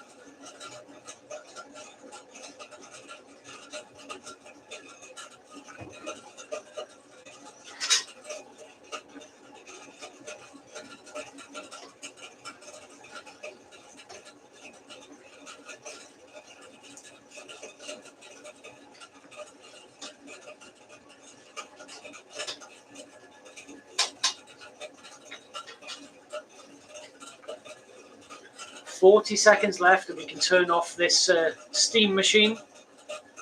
Oh, we're up to 17 likes. Thank you so much. That's awesome.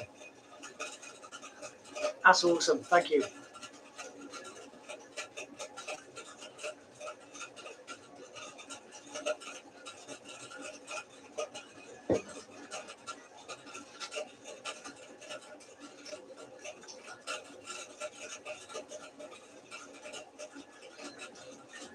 I'm more excited to turn off this bloody extractor flood.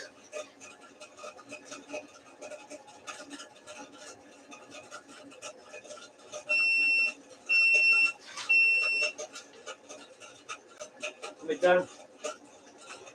So I've knocked the heat off now, so this should start settling down. And what I do like to do, I like to leave this for about 10 minutes just to settle down any of the crap in suspension. Tend to settle to the bottom. The orange peel stays on the top always, as you can see. It's always on the top.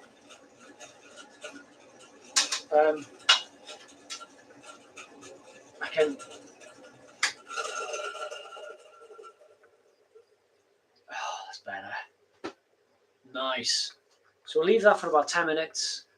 Let it settle a little bit, because you can see it's still kind of trying to churn. I need to change my water feed from the hot water tap outside to the cold water tap in order to hook up the chiller here.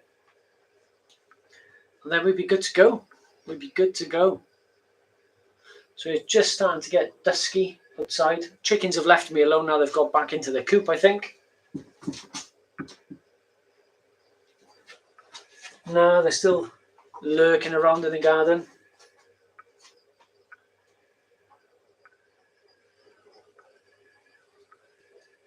Right, I'm going to quickly switch over the taps run the cooler for 30 seconds or so without chucking the any beer through it. Then I'll throw the beer through it just to sterilize it.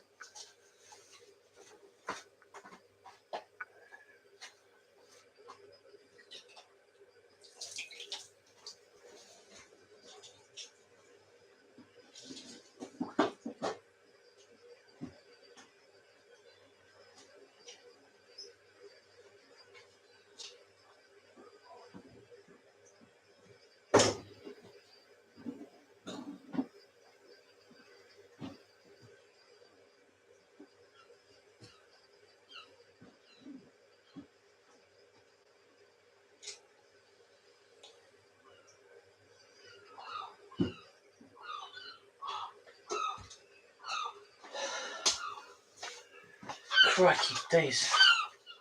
And as you'd expect, it's raining.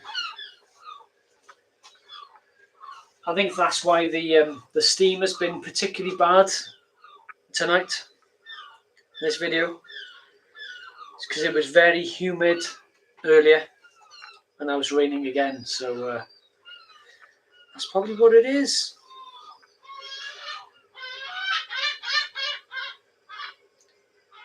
And the killer gulls are out.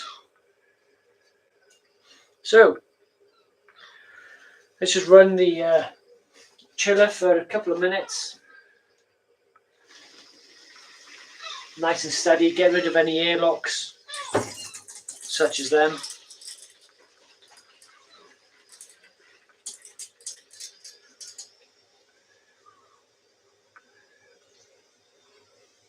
Okay, seems steady now.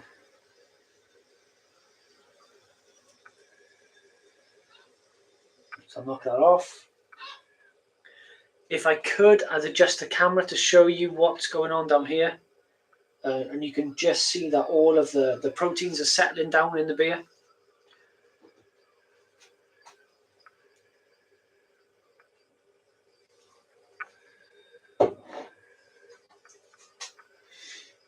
So I'll just start hooking this up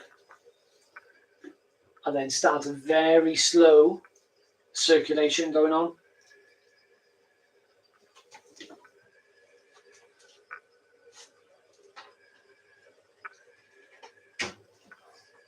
So close the valve, pump on. And I like to tuck this down in the corner behind. Actually, what I'll do, I get rid of the muck first.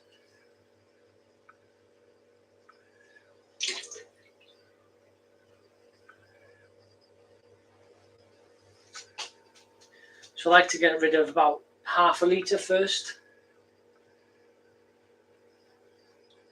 just to get rid of anything that might or might not be in here.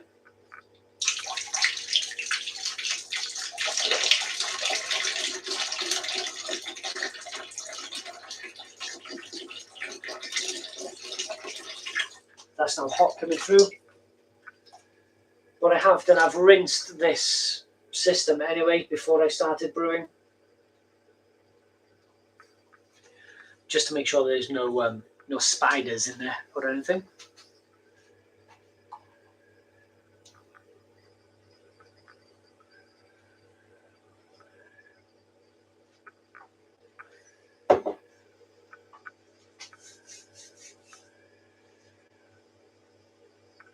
So as you may be able to see up here, this is the readout from this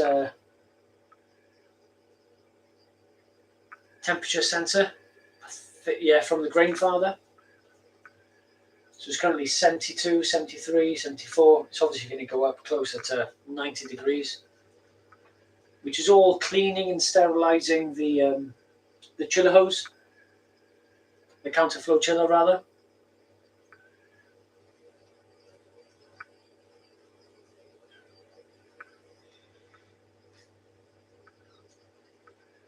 Whoosh. So any other chats or comments or questions? Started to wrap up the brew day, but I'm happy to answer any more questions you have.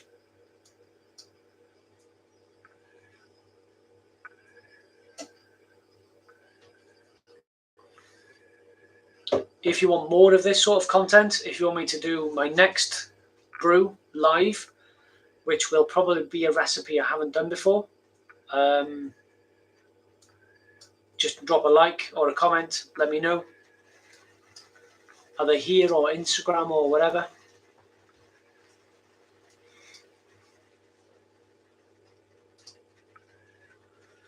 So Tony, to chill this beer, it's more or less instant. So the counterflow chiller works straight away. So what I don't do, I don't chill the beer in the boiler. With the counterflow chiller, that's the benefit of using this wort temperature reader, is that I can make sure that this reads about 23 degrees, and then I can dump it straight into the fermenter. So the boil kettle can be at 90 degrees. As long as it's 23 on here, I know that the counterflow chiller is doing its job, and that it's not going to burn the yeast in this side. So yeah, it's more or less instant.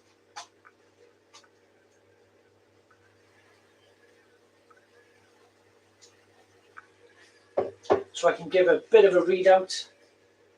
So we're at 91 or 90 stabilized now. There's no heat in this machine. So when I put the counterflow chiller on,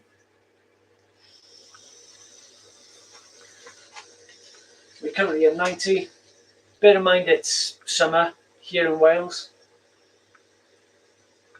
So the counterflow chiller has got the beer coming out now at 75, 70, 65. So it just drops like a stone.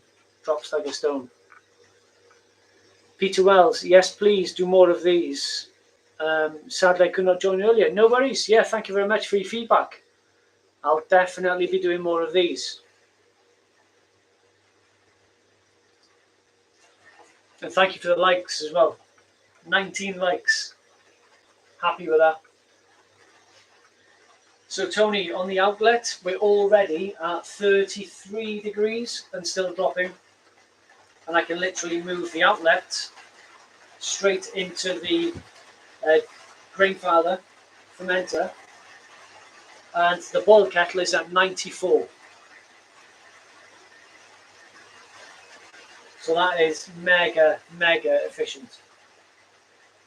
Sadly, I don't have a facility to capture that wasted energy. It's currently going down the drain. However, my next brewery setup, I'd love to redirect the hot water outlet from the counterflow chiller into a, the old-fashioned sort of expansion heater, and use that for cleaning after. That's what I want to do. Or the second brew. So now we're at 27 degrees, so we're nearing transfer temperature.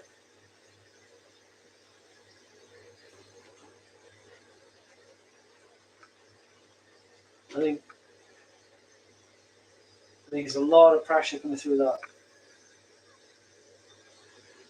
What I've done, I've just slowed the feed through the Grainfather pump through this one. So I've slowed the feed into the chiller because I'm putting too much pressure through this. Mains water pressure can be a bit too high for these, so you've got to be careful. If you whack it up full blast, you'll end up splitting the pipes.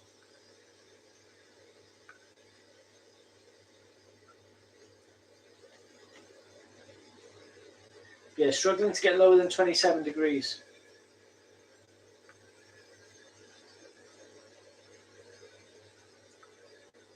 Which may be okay for transfer.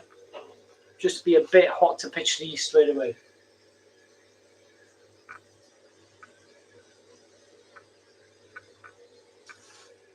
I'm sure USO 5 is plenty forgiving though.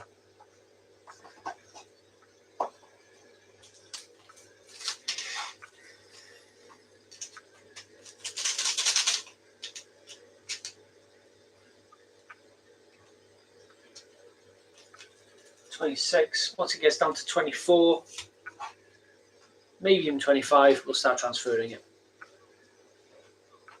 20 likes, thank you so much. Really appreciate your support. Thank you very much. Diolch yn da.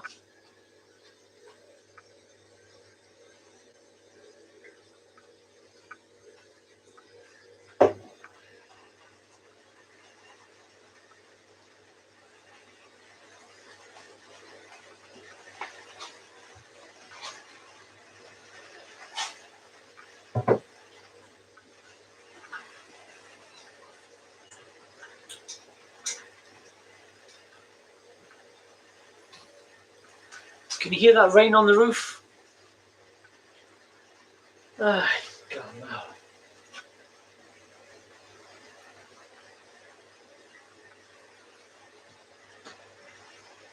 Right, so what I'll do, I'll whack up the transfer now.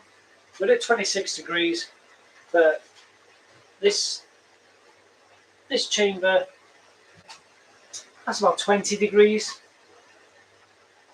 So I'm not too fussed about it. I won't pitch the yeast straight away.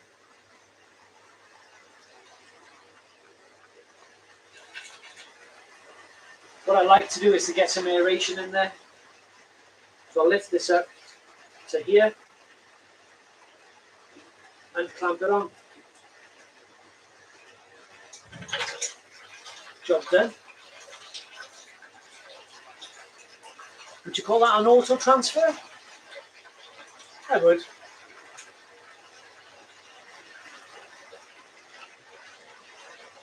Close the door a little bit for the rain.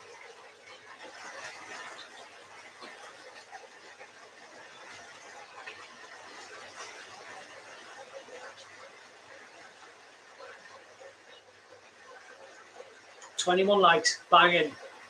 Diolch yn da."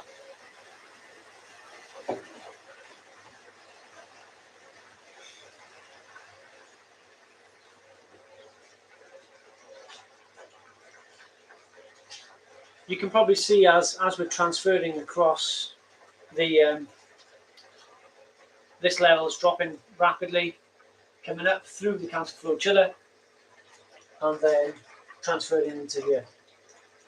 Left this at a height to try and get some aeration.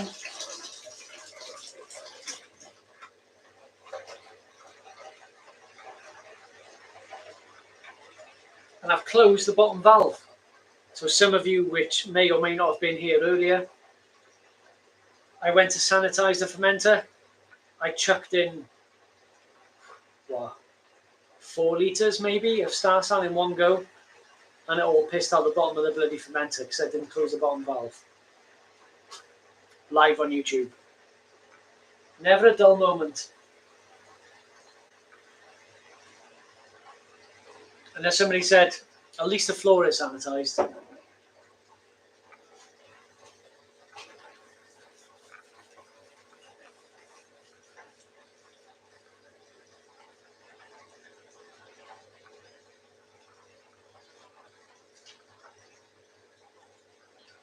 Now we have established of the dry pack yeast, who are the sprinklers and who are the rehydrators. Now for me, what I do like to do is when I'm halfway transferred in a 40 litre batch, I like to sprinkle the first sachet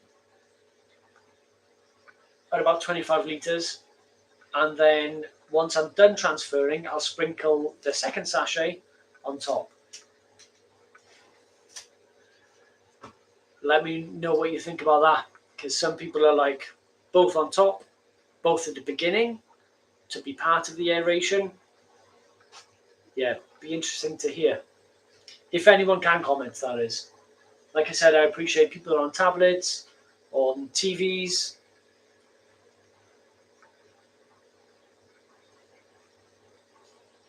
Or driving, who knows?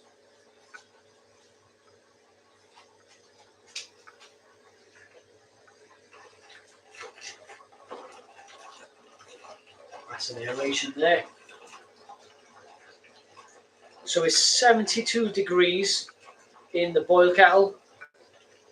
and we're 25 degrees coming out of the counterflow chiller, and we're probably 20 degrees in the fermenter.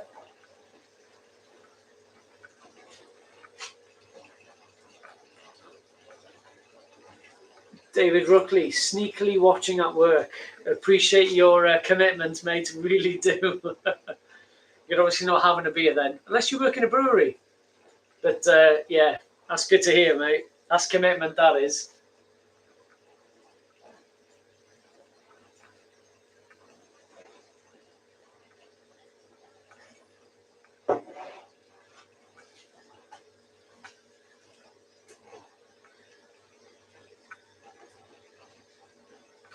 Still steamy in here.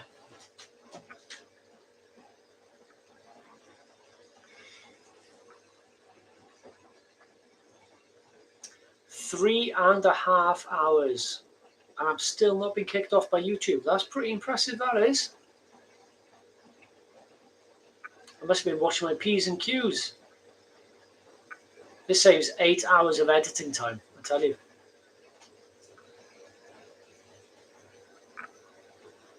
Tony, makes sense to sprinkle first pack at halfway. It does in my head as well, mate. It really does. First pack, halfway. Next pack at the top. Probably makes no bit of difference, but in my head and yours, it does.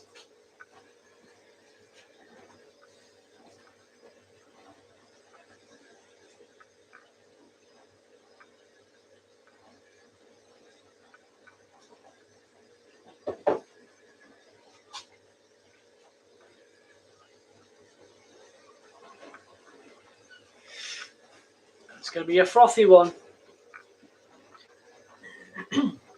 So Peter Wells, on a 23-litre batch, I mix it in during the transfer. Works for me, but I like your method with a larger brew. Yeah, cool. 23-litre batch, what do I do? I tend to just, I'm a top sprinkler on 23. I'm a top sprinkler.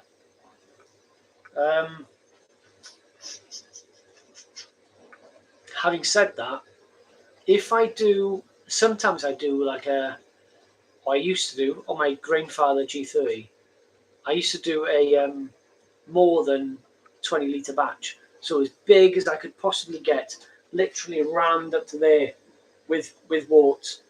And that used to overfill one of the buckets I was using.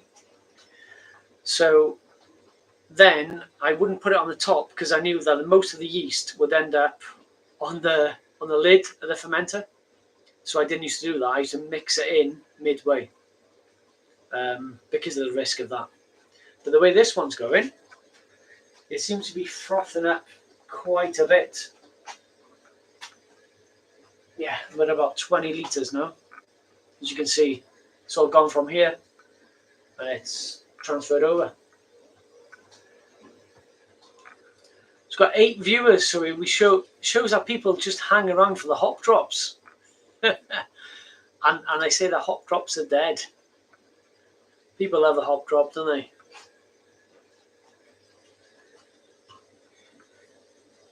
I'm not going to be doing any cleanup, guys. Don't worry about that. It's not like you're going to be stuck here for the cleanup. You don't have to help either. Don't worry about that.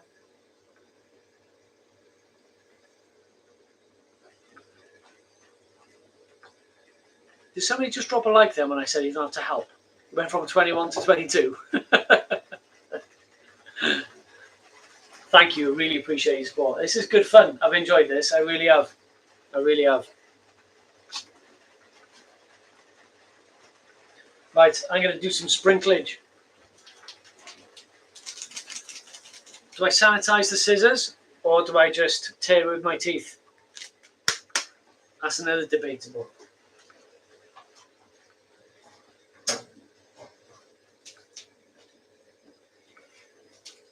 I like to use a nice, clean blade.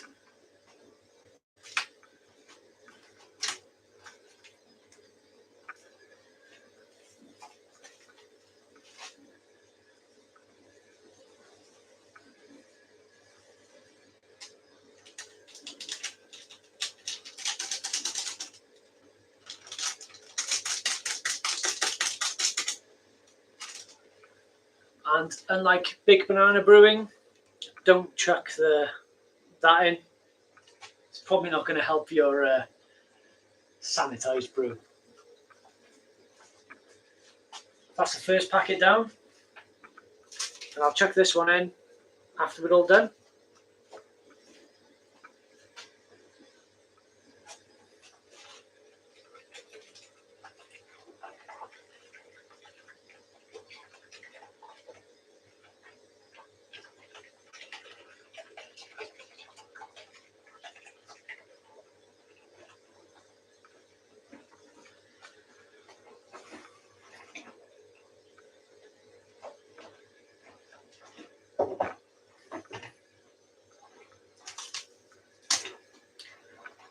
So I'm due a beer.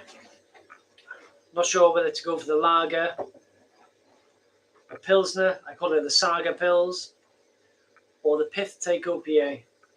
I think I should go for the OPA.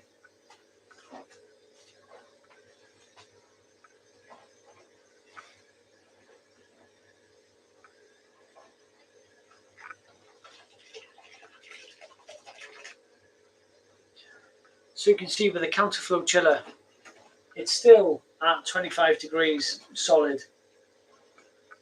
The boil kettle is still at 75, obviously no heat, but it's still at 75 residual. And it's just so consistent with this counterflow chiller method. It's really, really efficient and consistent. I know that I'm not going to be burning the yeast at this temperature. I think for most yeast it's like 30 degrees plus that it takes before you can burn it. Kveik, you can probably boil a bloody thing and it won't bloody die, but yeah.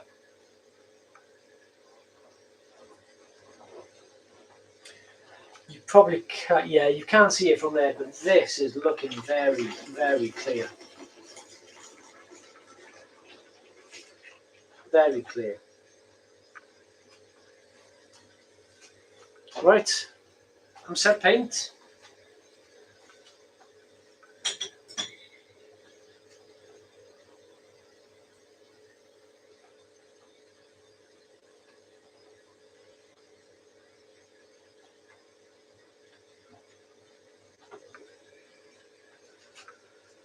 Time and time again. Oh.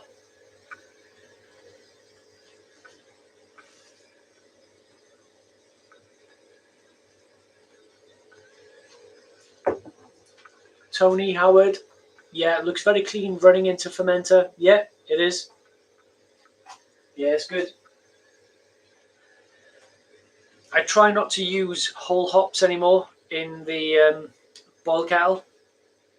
Yeah, I find that the T90 pellets work a lot better in terms of cleaning the beer as it runs through the filter. And they take up so much less space. But when I made the lager, I put shitloads of fresh hops in there. Shitloads of them. And they obviously absorbed a lot of water as well.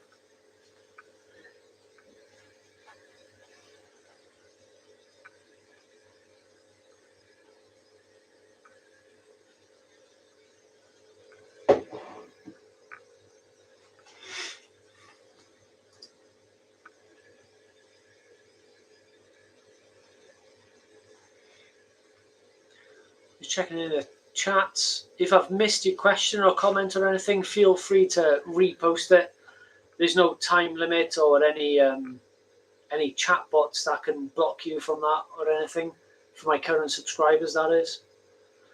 If you're not already subscribed, please consider doing so you can contribute to the next live, which will be happening. I've really enjoyed this one, to be honest with you.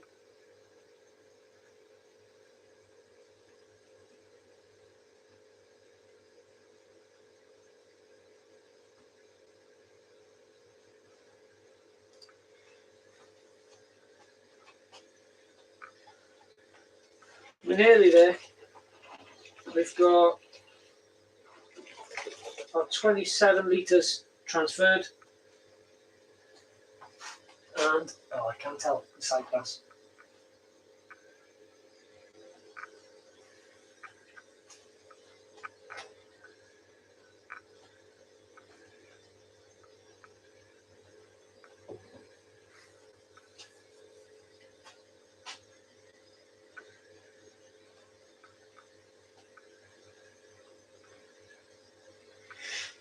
What time is it? It's only 20 to 9.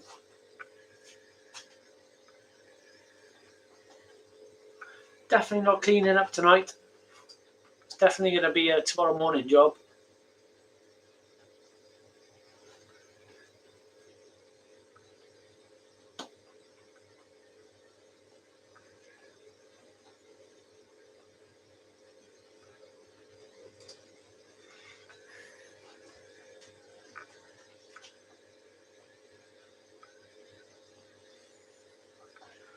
So once we're transferred, if there's no other questions, I'll call it a day there. There's no point prolonging this into not a cleanup, but a tidy up at least. But yeah, if you've got any questions or comments, feel free to chuck them in the chat now, and I'll do my best to answer them.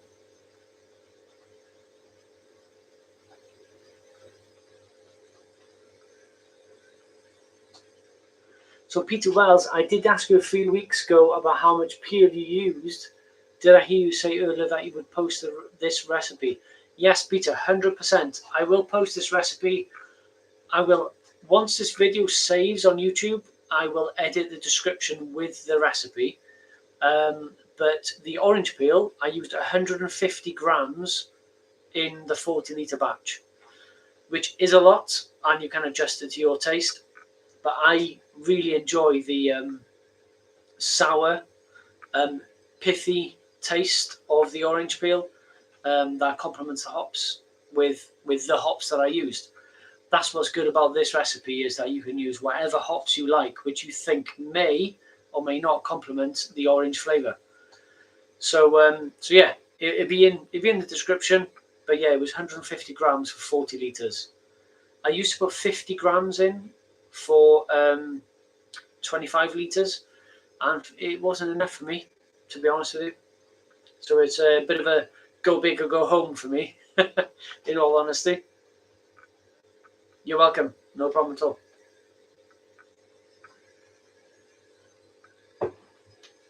And apologies if I've missed your message. Sincere apologies.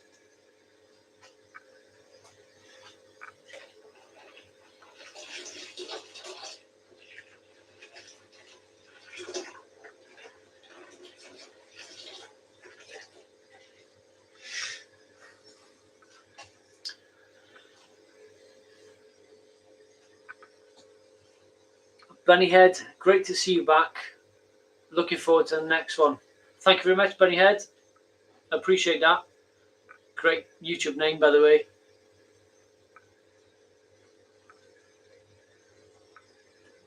I've never actually been anywhere. I just haven't been vlogging or filming. And this is actually the first live on my channel. First live ever. So yeah, you're all part of the cherry popping ceremony. But it definitely won't be the last. I quite like this whilst I'm brewing. It's a good way of interaction, and yeah, audience participation. If you have any comments or feedback on the live stream, the audio, the video, I know that the autofocus is having a fit constantly. It's probably wondering which is the shiniest, the stainless steel on my head. That's probably what the problem is. But yeah, welcome any comments or feedback for improvements, as always. Slante. Ichida.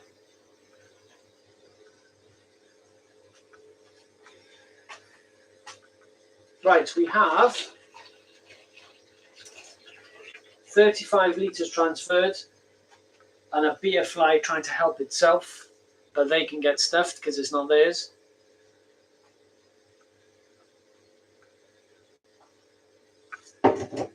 We have a crown of trub just appearing here.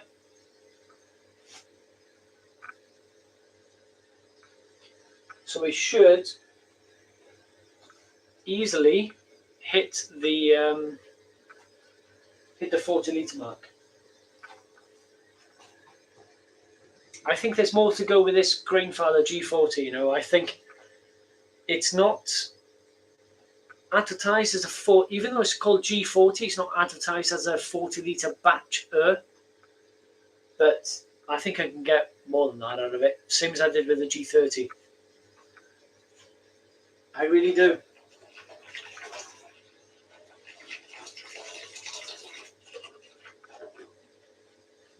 And that's without backwashing or topping up the fermenter, etc. Because that's just cheating. We're running dry already. I've given it the kiss of death. We might be at about 39. That's making a weird noise.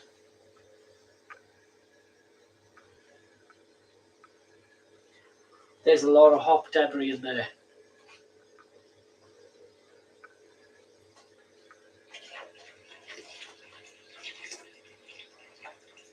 Right, we're still pumping. Right. We've stopped pumping at 39.5. So I think, if you can see the markings there,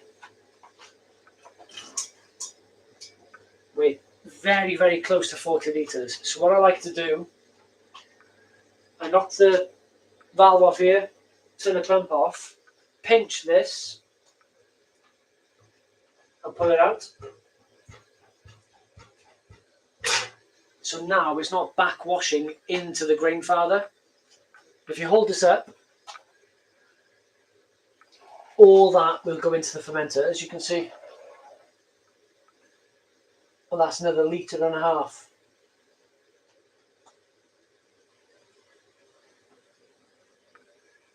There it goes. There you go. 40 litres, bang on. Bang on! Christ, we're good at this game. Absolutely spot on. Burned my hand with 62-degree heat wort, but who cares? We got 40 litres, which is the target. Right, lid on.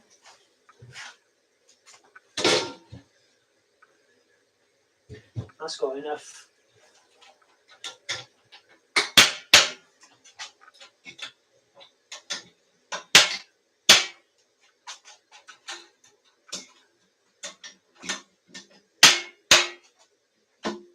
Good to go. Water off. Peace and quiet. So, that is the beer that I've just made. Thank you very much for hanging around. If you have any questions, post them now, or comments, or suggestions, or abuse, crack on. But that is the beer. I've had a lot of suggestions and information throughout this nearly 4-hour Brewday footage, which I will follow up on. Thank you very much for that information.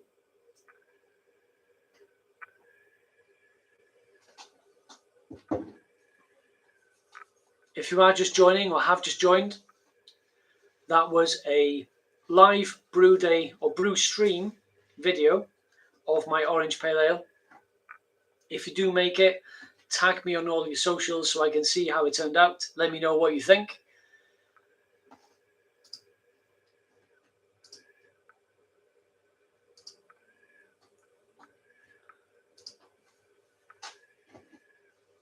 So I'll give it another couple of minutes. If you've got anything to say, any comments, suggestions, we'll call it a day.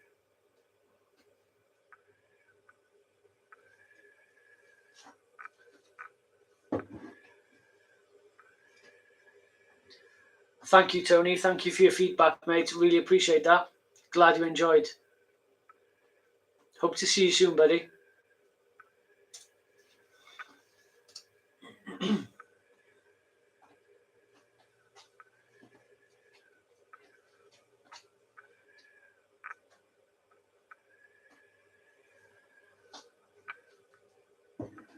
before you do go, I'd appreciate it if you just hit the like button if you can. I appreciate you might be on a TV or tablet, etc., and you can't do that, but yeah, it would help me out massively in terms of exposure to the wider YouTubes and the algorithmage. Thank you very much. Right, let's plug this in.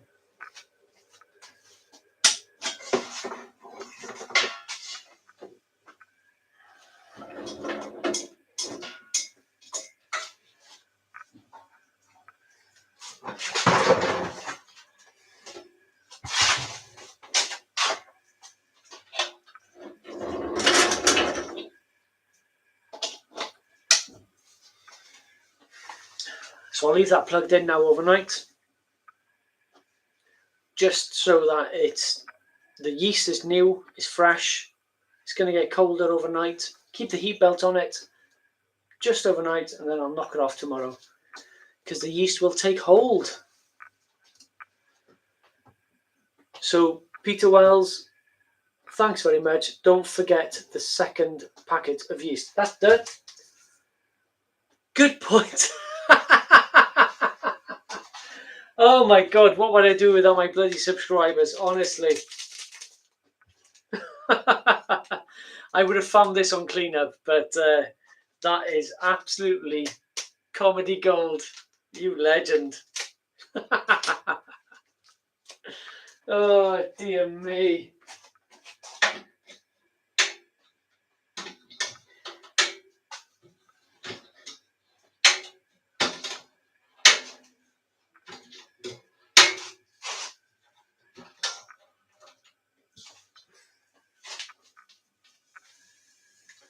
Peter Wells, you ledge.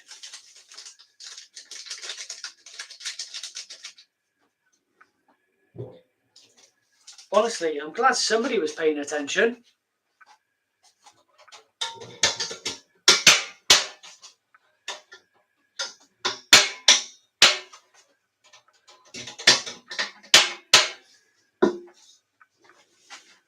Peter, I owe you a beer.